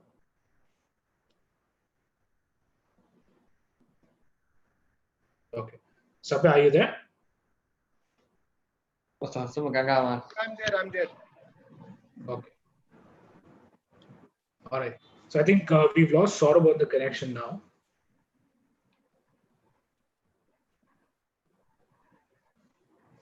Maybe let's wait for a minute. Maybe we'll be back. Okay.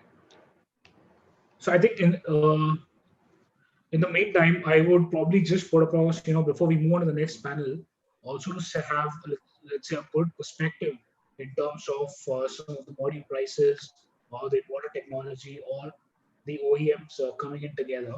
Why don't we run quick polls on this to see where we stand?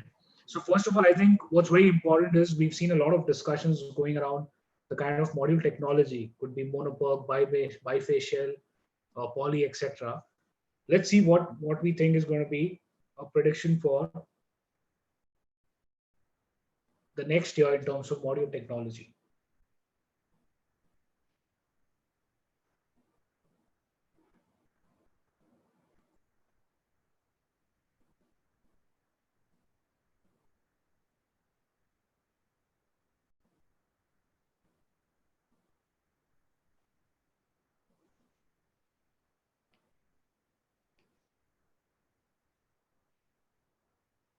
Okay, now that's actually a very tough competition.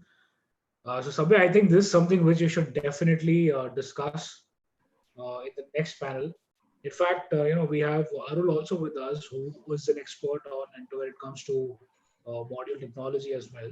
Maybe Arul can also be seeked in if he's still there uh, to have his views on the model technology. Well, I'll certainly ask this question because it's quite important. But I must say that personally, I mean, as an organization and personally, I mean, none of us, I mean, at ICRA are really great at the technology aspects. We are more into, financing, regulatory and policy. But obviously there are, but unfortunately we have a very good panel and they should be able to, lead us to a right conclusion. Absolutely. So the next one that I have here is, do we think that the module prices, if they are lowered, will we see an established project pipeline?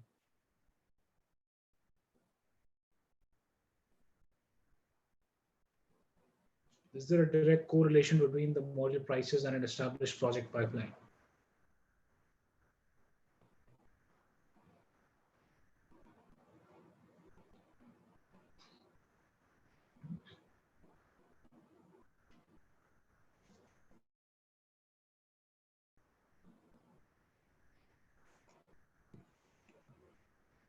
Right. So these are results. I think about 90% people are in favor, and it's a unanimous House decision that they are correlated. I think this is also a perspective, Sabha, which can be used. All right, and we'll take one final poll, which is: are we seeing string inverters entering the large-scale solar projects?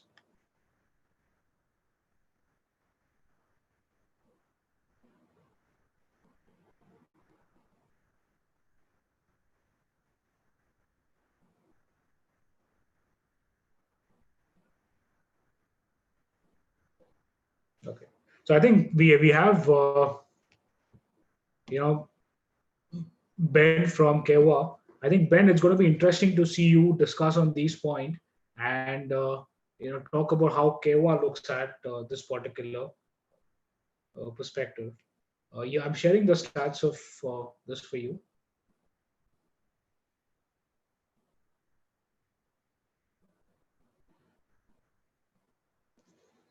Okay.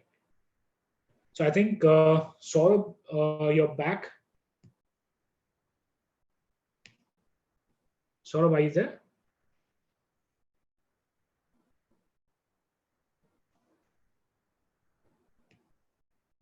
Okay. Sabir, I think why don't we begin with the panel discussion now? Would Saurabh want to continue the presentation or should I begin with the... I am in fact unable to hear. Saurabh, are you there? I'm back. Yeah.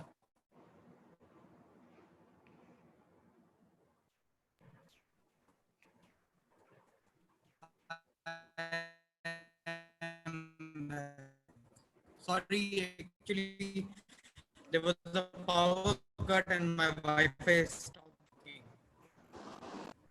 I think that this is the advantage for us to go solar.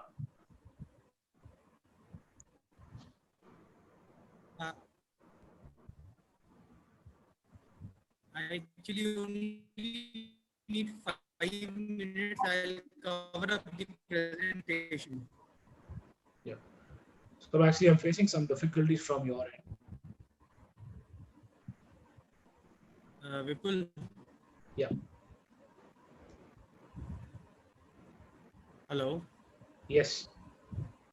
Yeah, Saurabh. Vipul, can you hear me? Yes, I can hear you, Saurabh. You can turn on your video as well and begin with the share screen. Okay. Yeah, I can see you now. Can you see me now? Yes, I can see you. Okay. Let's start now.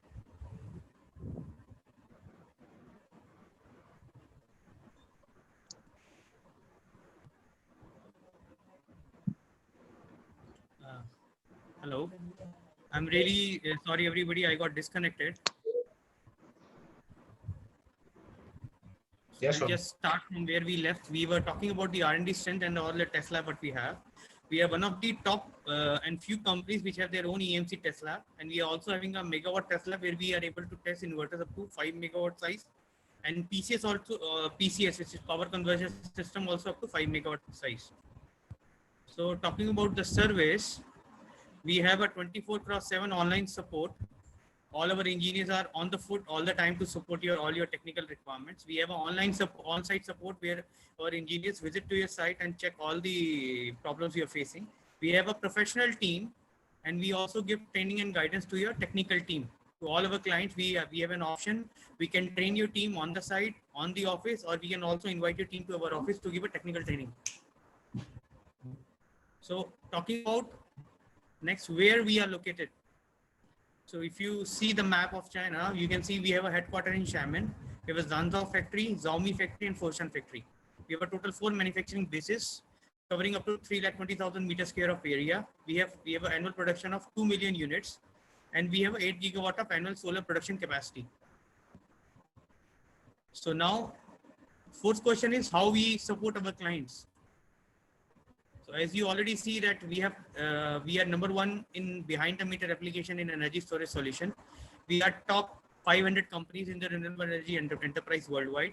We have 13 plus gigawatt of installation, PV installation, and we also have a 600 plus megawatt pieces installation. Talking about the products what we have to support all of your requirements, we have string inverters, central inverters, energy storage solution, which we cover under our renewable energy department.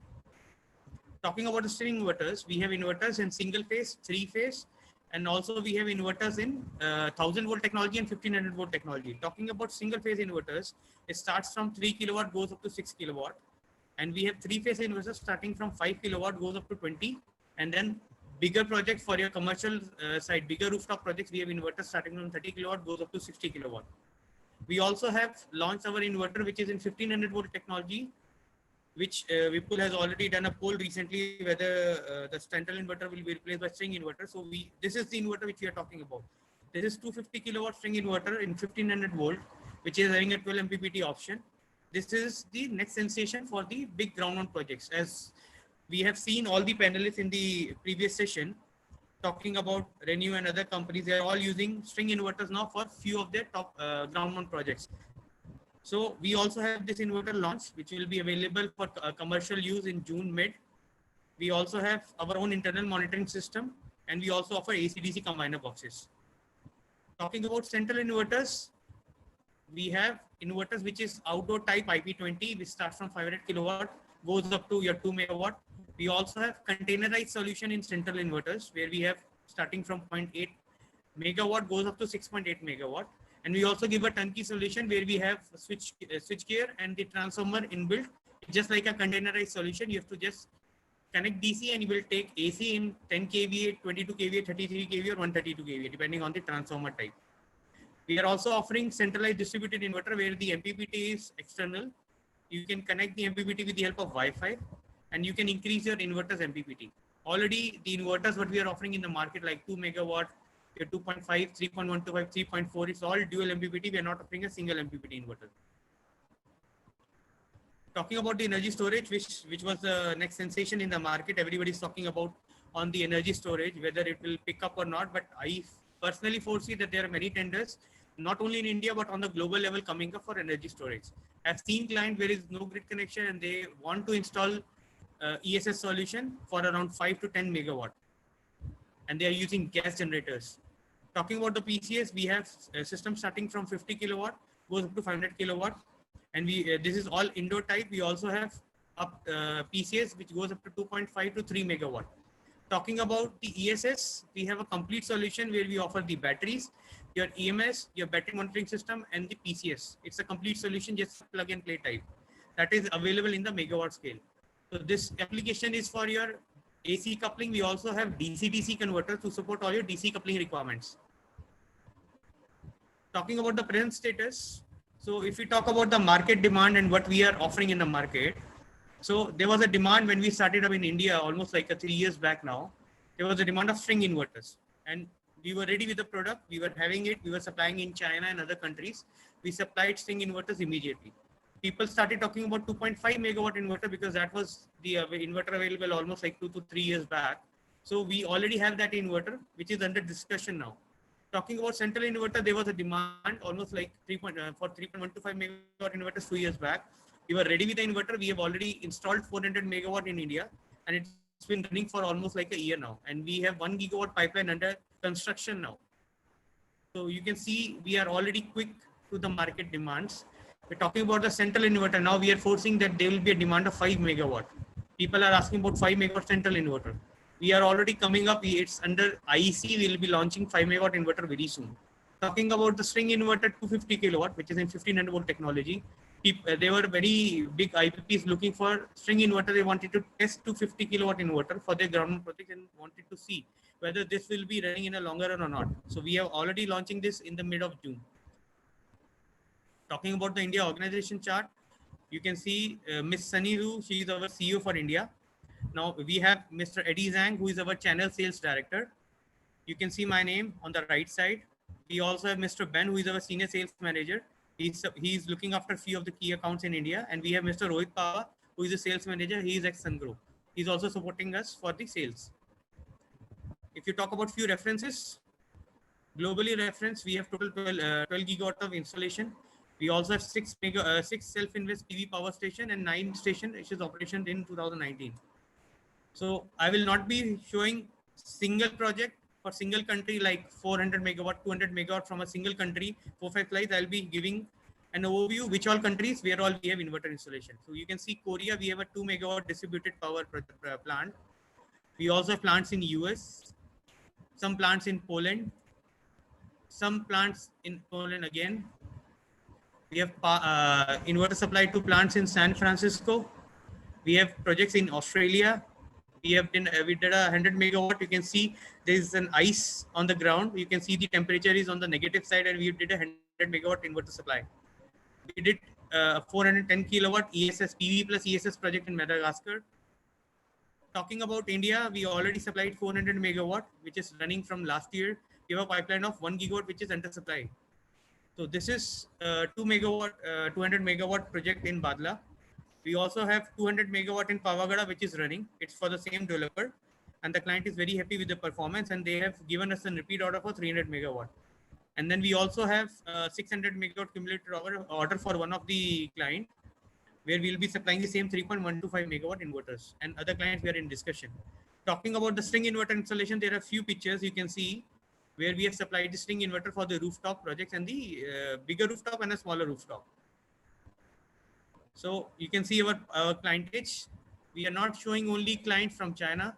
We have clients from America. You can see Ford, you can see Coca-Cola, you can see Amazon. In few clients, we have supplied UPS, few we have supplied data centers, few we have supplied inverters. You can also see CATL, which is our client for energy storage. They are using our PCS for all, wherever they are supplying batteries, they prefer our PCS. So this is all from my side. Thank you everybody for spending time, and thank you for focusing on the presentation. Thanks a lot. Thank you, Saurabh. It's unfortunate that because of the power cut, you had to stop your presentation between.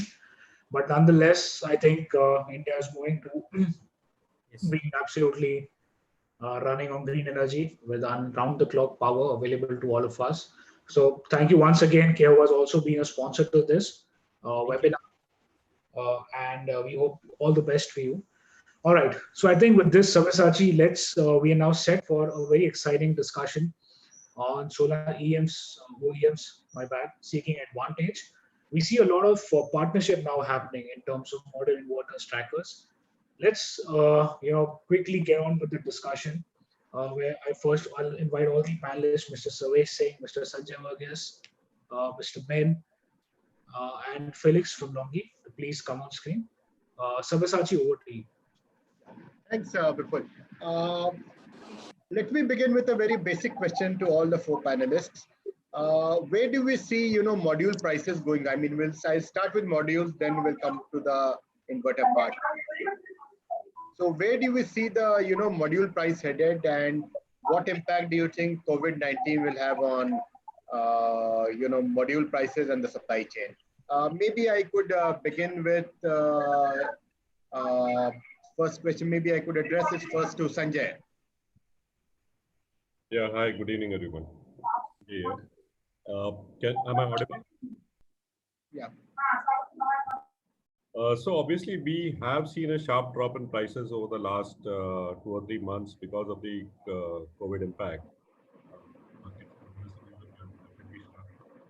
Shipments out of China are down, and prices have fallen by almost 7 to 8%. But once the COVID impact settles down and things return back to normal, maybe there would be a slight uptick, maybe say towards end of this year or beginning of next year. But the longer term trend, we see it to be downwards, and we see definitely scope for prices in the next 2 years to go below the levels that they are today.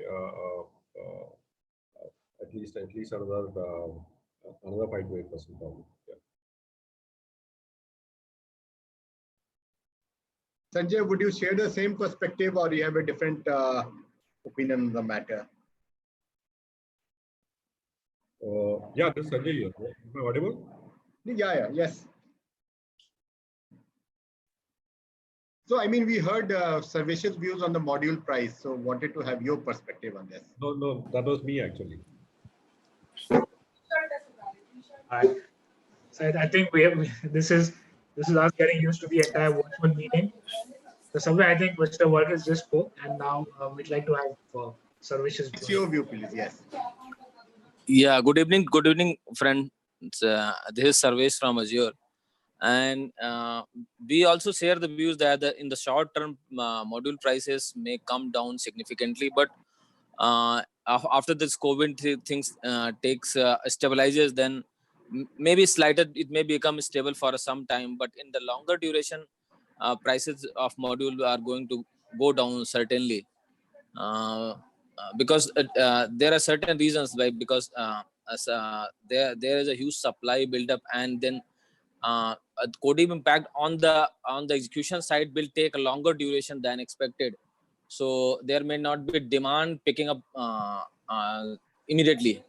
So these are the main reasons why the prices will come down. Felix, what's your view on the matter? Okay, so good evening. Firstly, to all the panelists and also audience. So thank you so much for being here. So for your questions regarding the model price, so I think the panelist, Mr. Sanjay and also Savish has just already shared what is the current status. Because of COVID-19, actually this is a sharp demand drop in Q3. So that is why now on the market is some very best price for the developers. But from the supply chain, which Longi is integrated from the wafer until cell and motors. So what we see is that Q3 is only a temporary period, but Q4 with the coronavirus be over, you can see all the demand from India, from USA, and also from Europe to be coming up. So we are seeing an uptrend for the cost in the sales.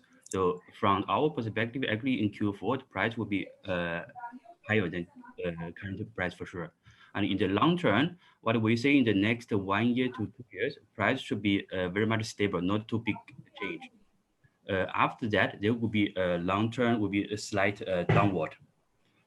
So that is our perspective on the price. Regarding the technology wise, which I think what would complement for that pricing is that we are going to launch more higher efficiency models, which can bring the benefits to the developers. So even the model price is not that big a change, but the total ROE will still be better. So that is what Longi is working on with all the big developers in India.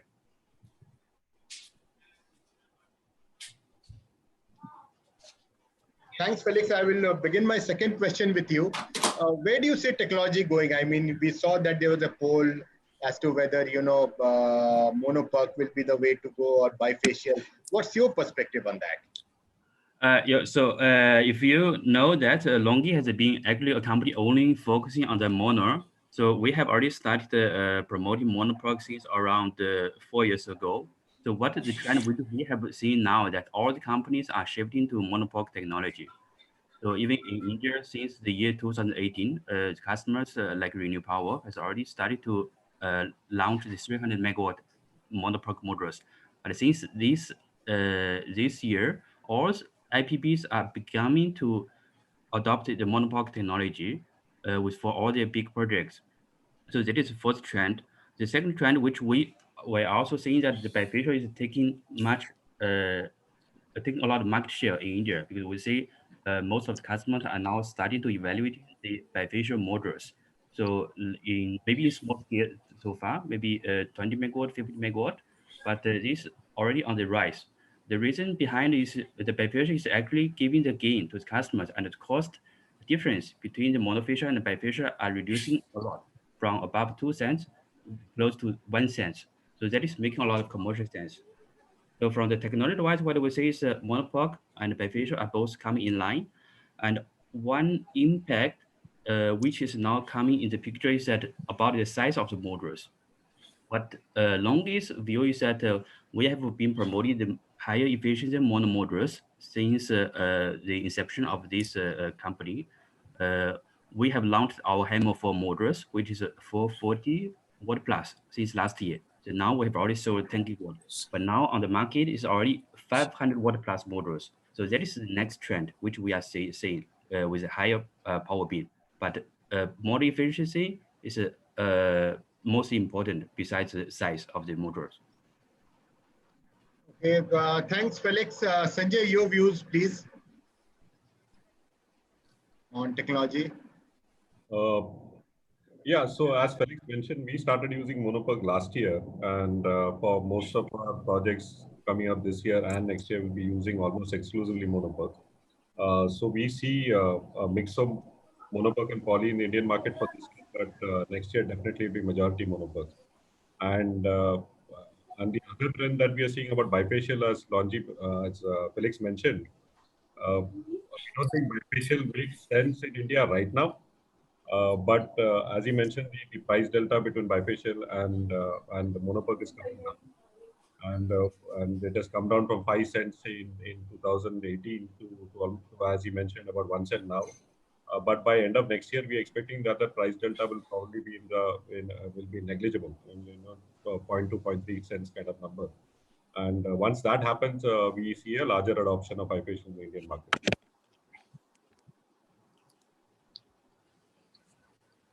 Otherwise, on the module size, as the other technology changes happening in monoperk itself, like the module sizes are changing, wattages are changing because larger wafer sizes are being used. Like what was 163 mm and 166 mm wafers are standard in the market today, but the market seems to be now moving towards 180 and 210 mm wafers. So that will have an impact definitely. So that switch is going to happen over the next year or so. And additionally, the smaller changes which are happening, like people are moving from 6 bus bar to 9 bus bar, and at some point maybe even TOPCon technology will come in. So these are changes we expect over the next year and a half.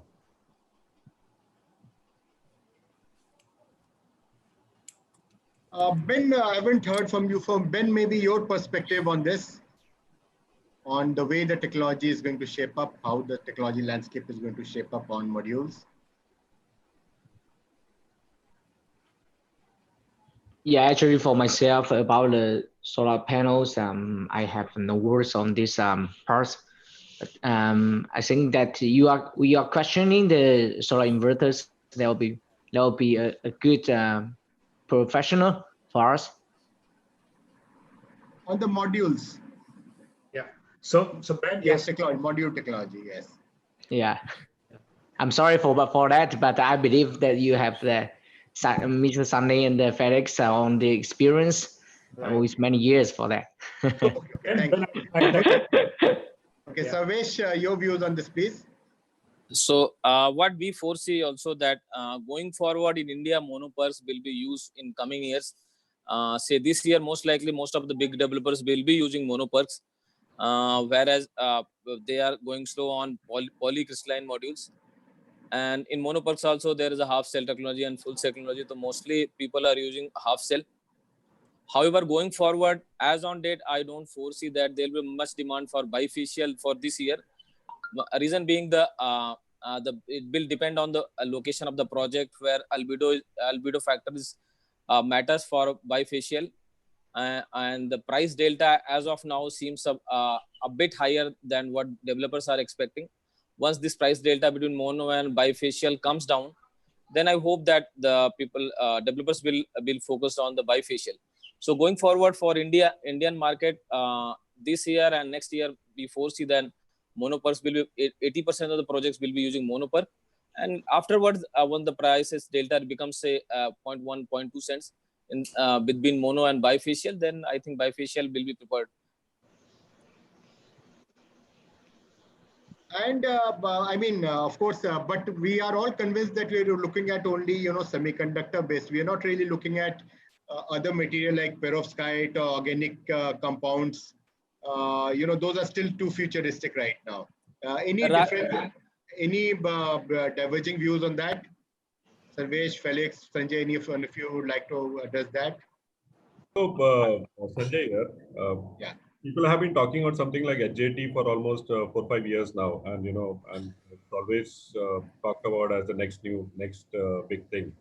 But it has sort of not happened because until the market is above a certain scale and people get benefits of scale, and the cost of production is really competitive with the older technology. Newer technologies find it difficult to come into the market. So I think all these technologies are still some distance away. Perovskite especially, I don't see it happening for next at least 5 to 7 years. Even something like HJT would probably be at least another three years away. Yeah.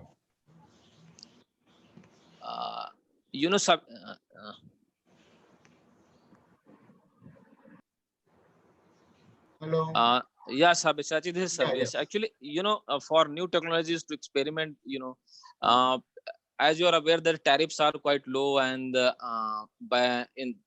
technology has its own cost. So once this stabilizes, developer prefers to go ahead with the established technologies and established modules. That is why it will take some time. Developers may do a pilot kind of thing if these technologies are there, because once these are as of day, it's an nascent stage and with the premium. So yeah, it is Indian markets premium is very difficult to pay. So looking at the tariffs, the kind of tariffs developers are getting, so it will take some time. I think a couple of years, earliest couple of years. It's any divergence in view from Sanjay or Sarvesh on whether alternative material could become mainstream in the near future? Both Sanjay and Sarvesh believe that alternative materials are really far away right now.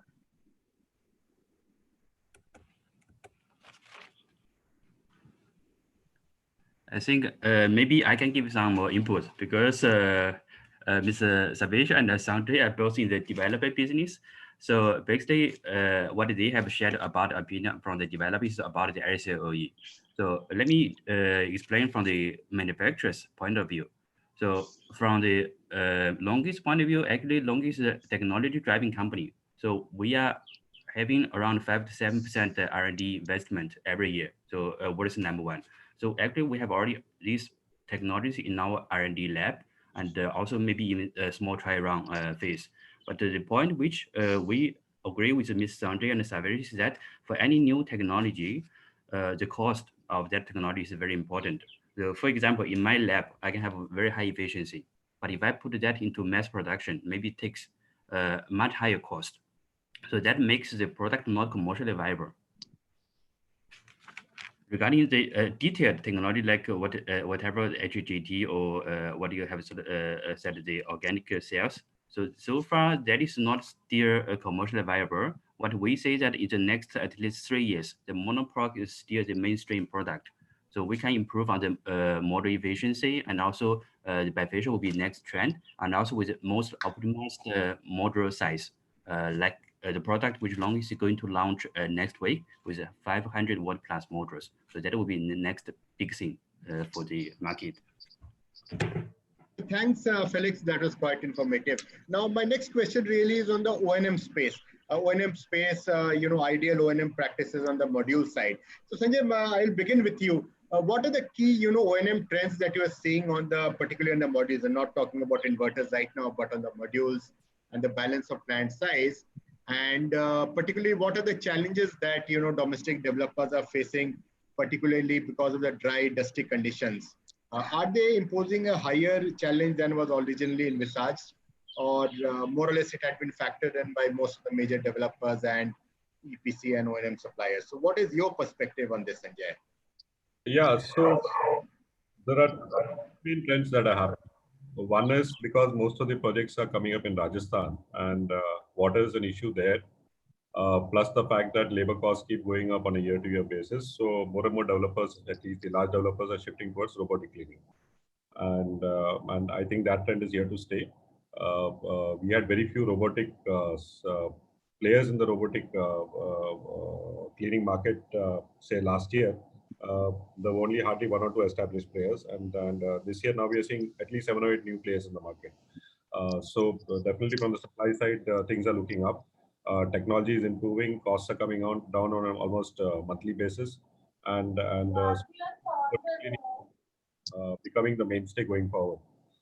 That's one big change which is happening. Second is what you talked about in the earlier session about digitization and digital analytics. Understanding the performance of the plant down to a string level and down to a module level through digital, and looking at issues like module degradation or cracks or micro cracks and underperformance, and also looking at things like what Shashank mentioned, like condition-based cleaning. So whether the frequency of cleaning could be decided by your digital analytics rather than by your standard cleaning at once. So these are two main changes which are happening. Savesh, any perspective on that before we move to, maybe we'll take one comment from Savesh and then we'll move to the inverter side. I share the views of what Sanjay says, that we now most of the projects are coming in the Rajasthan, and Rajasthan being a dusty area, and availability of water is an issue in Rajasthan, most of the areas of Rajasthan.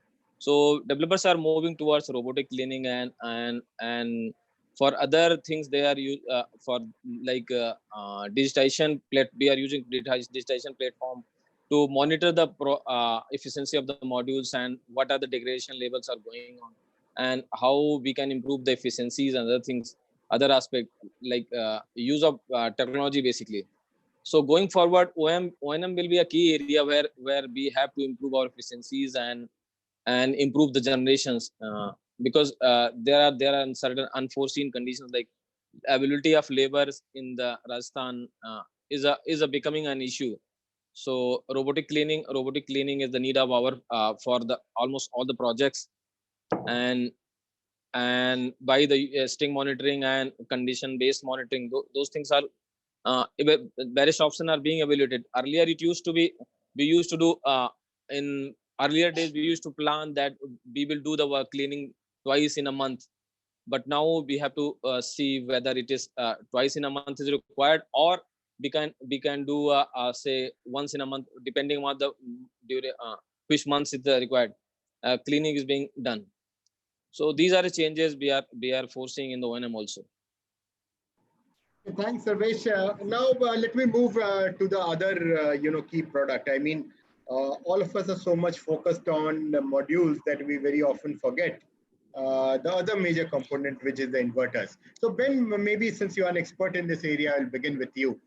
How do you see the technology landscape shaping up for the inverters in the inverter space, particularly with reference to Indian context?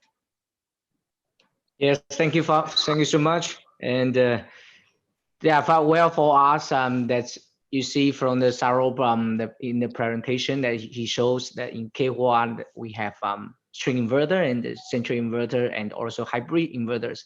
And regarding the trends for this inverter technology, we see the trends this year globally from the central inverter to string inverter for the power plants, and this is like a global trend that we have already seen in recent years, and of course as well as the cost dropping from the solar panels as well as to inverters. and we see that this technology shift recent years, and that we see that even for KOA that we also ranks from the small inverters to large inverters, as well as the other competitor brands, they are doing the same. And and for Indian markets, that we see that KOA recently also ranks #1 in the central inverter in the market from the shipping data in Q1 2020. And also for string inverters, we also ranked #8 in Indian markets as well. And we believe that from both technologies in recent years, they are still requested from the customers based on the quality requirements as well as the cost demands as well. So I believe in the coming years, both changer and string inverters, they are still occupied in the market for customers. This is my opinion for that recent years. My second question to you: how do you see the pricing dynamics of central versus string playing out over the next couple of years? Yes, we already seen that this year's, especially from since this year the coronavirus hits us, and also the market drops in the Q1, and that we see that the cost for inverters in recent years, it drops from 8 cents to 6 cents and also 4 cents, and since last year even less than 15 cents, 1.7 cents per watt. So we see that this is a change for the industries, and of course that the cost competition is the necessary for the market. And we also believe that KY is also confident in our R&D development and also for the cost control. So I mean, this is a change that we have to embrace.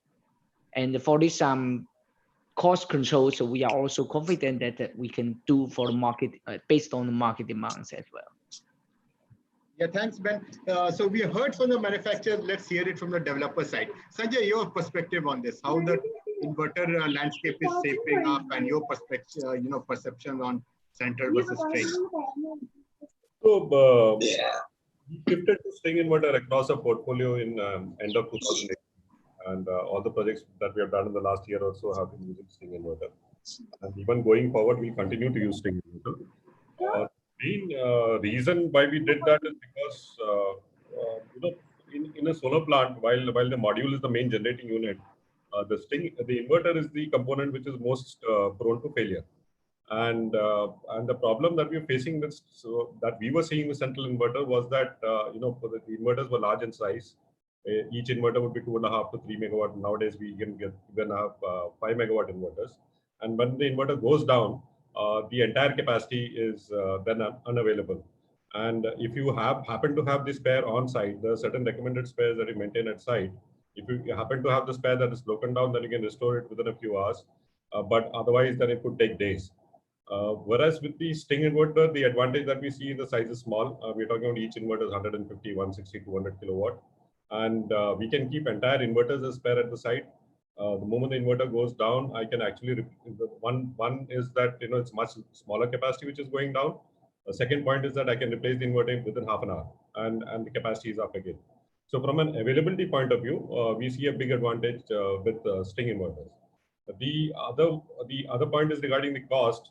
The cost of the string inverter is higher than central inverter, but however, we see savings on the BOS side, which sort of compensates for that cost differential.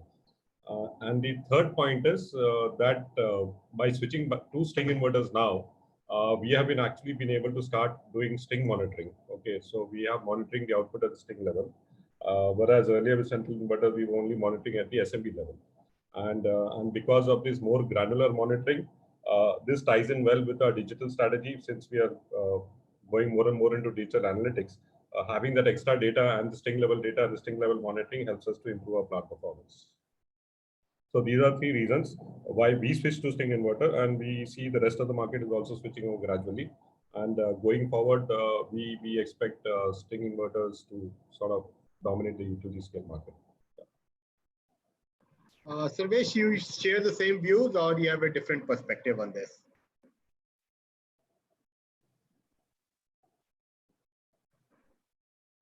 Sarvesh? Yeah, Sarvesh, you have to unmute yourself. Hello. Yeah, we can hear you now, Sarvesh. So basically, I share the views what Sanjay told, and going forward, because if you see theoretically, there is advantage in generation. Your cost of project cost may increase with the string inverter, say 0.4%, 0.5%, whereas your gains in generation will be approximately 0.5 to 6%. So if you see from the return perspective, it will compensate. And the other advantages such as ability factor, it improves significantly, and you are able to monitor on the string level monitoring can be done.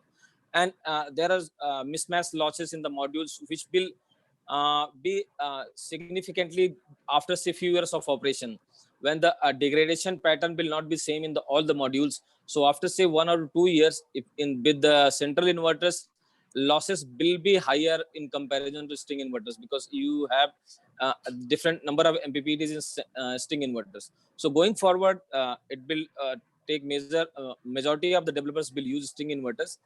Well, in today's scenario, the delta P central versus string is a bit higher what developers feels, and once it is coming down, then the use of string inverter will be higher. Thanks, Sarvesh. Ben, my question to you, what about micro inverters? Are micro inverters are they the way forward, or are they likely to remain small in comparison to string? Yes, thank you for your question, Savisaki. For the micro inverters that you see, this is very hot in Europe and US. And we also see that this is also more popular in some other countries after the hot using in Europe, from Europe and the US. And now, because this is technology requires more skill and more operation in the connections. So I mean, it takes time for the installers and the EPCs to know what's the difference between this technology and the string inverter technology, and before they can hand over from string inverter or the central inverter to micro inverter. That's my point of view. Thanks, Ben. Yeah. From technology, let's move over to O&M practices. Now we hear a lot about good O&M practices in modules. That's quite commonly heard. But what's not so commonly heard are the good O&M practices for inverters. So maybe I'd like to have first the developer's perspective. Sarvesh, can you share with us what are some of the things that good O&M practices that we are seeing in the inverter space in India, and something which you have mastered to a great extent? So in inverters, basically, there are mostly two parts, which is IGBTs, which has some issues depending upon what kind of inverters you are using. For our project, we have a number of inverters in central inverters we have used, and there might be certain issues during O&M. In the initial stages, inverters are okay, but say after 2 to 3 years of operations, failures in inverters are likely to happen, and which may result in the generation loss. So in inverters earlier it was not a focus area, because in the initial days they didn't give any kind of problems, but later on there might be some issues with the inverters. So a proper preventive maintenance and maintenance of stairs like cleaning and other things needs to be done for central inverters, whereas the life of these inverters is approximately 10 to 15 years. So with good O&M practices, it can be improved significantly.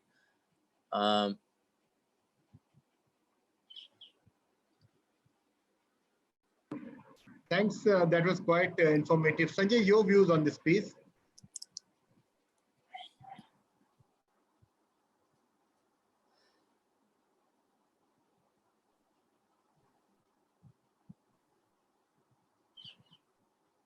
Sanjay, you have to unmute yourself.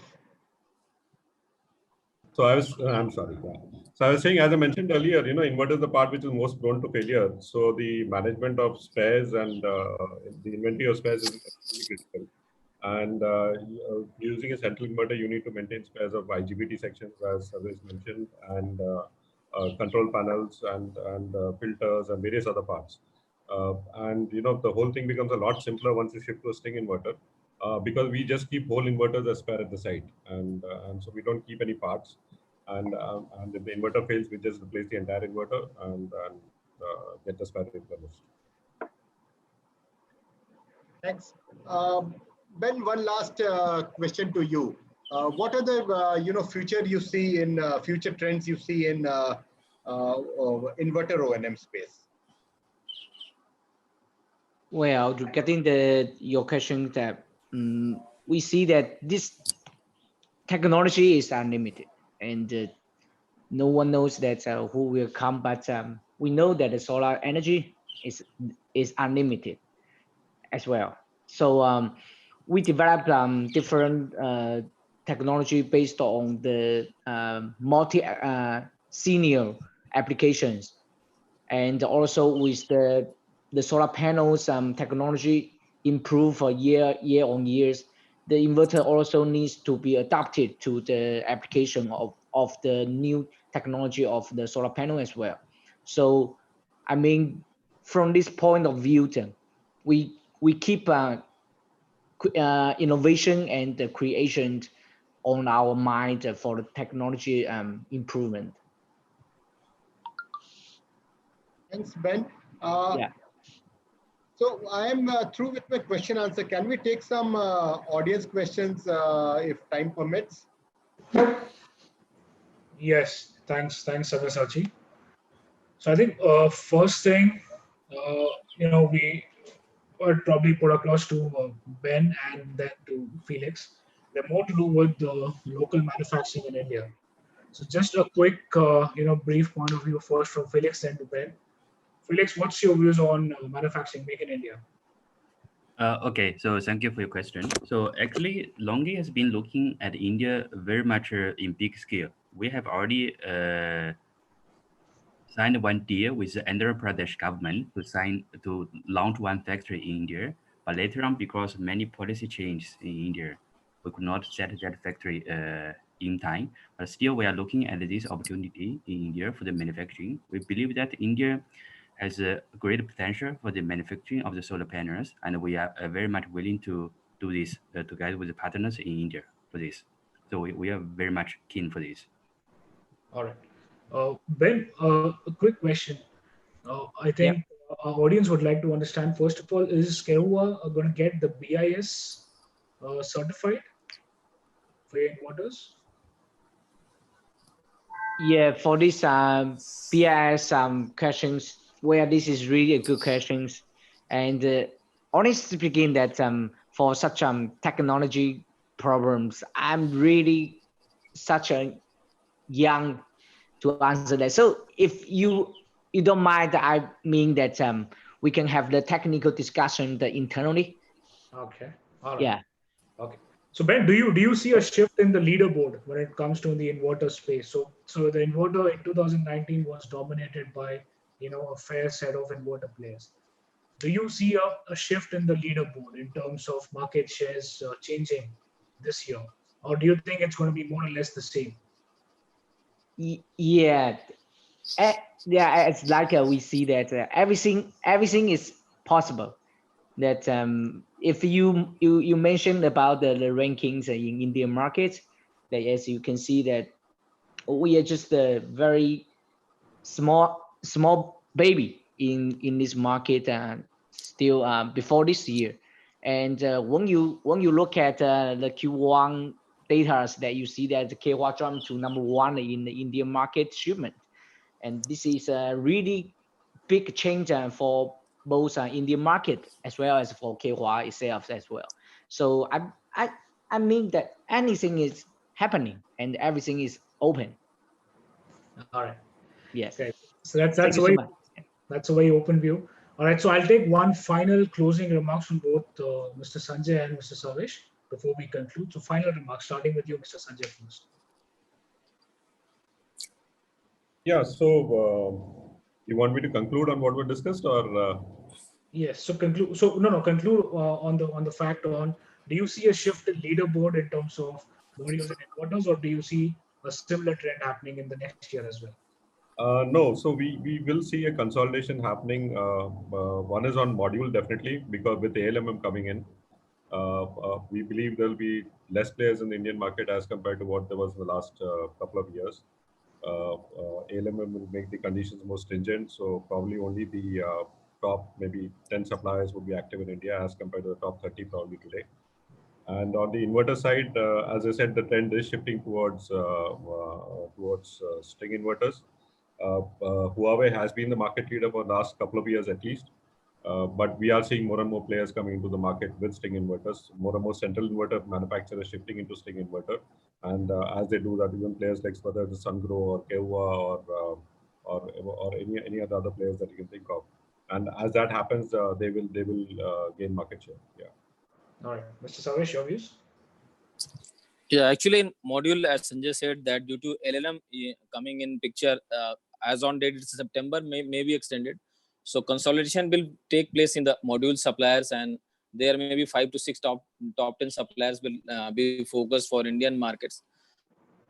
Whereas in case of inverters, I don't foresee there might be significant changes in years. This year, 2020. However, going forward, as the market is itself is growing, say at the rate of 20%. So there are inverter suppliers in the area of string inverters, like Sungrow, Huawei, and Tibia. And Kehua is also joining in. So hopefully, I guess that these 4 or 5 inverter suppliers will be focusing in the Indian market in coming 1 to 2 years. Whereas in modules, there will be certainly a consolidation, and top 5 to 10 lead suppliers will remain in the picture. All right, great. So I think those are some interesting trends to wait and watch for. So firstly, thank you all the panelists, Felix, Ben, Mr. Varghese, Saveshji, thank you for being here. I'm sure that we've been able to give a lot of perspective to the audience listening in.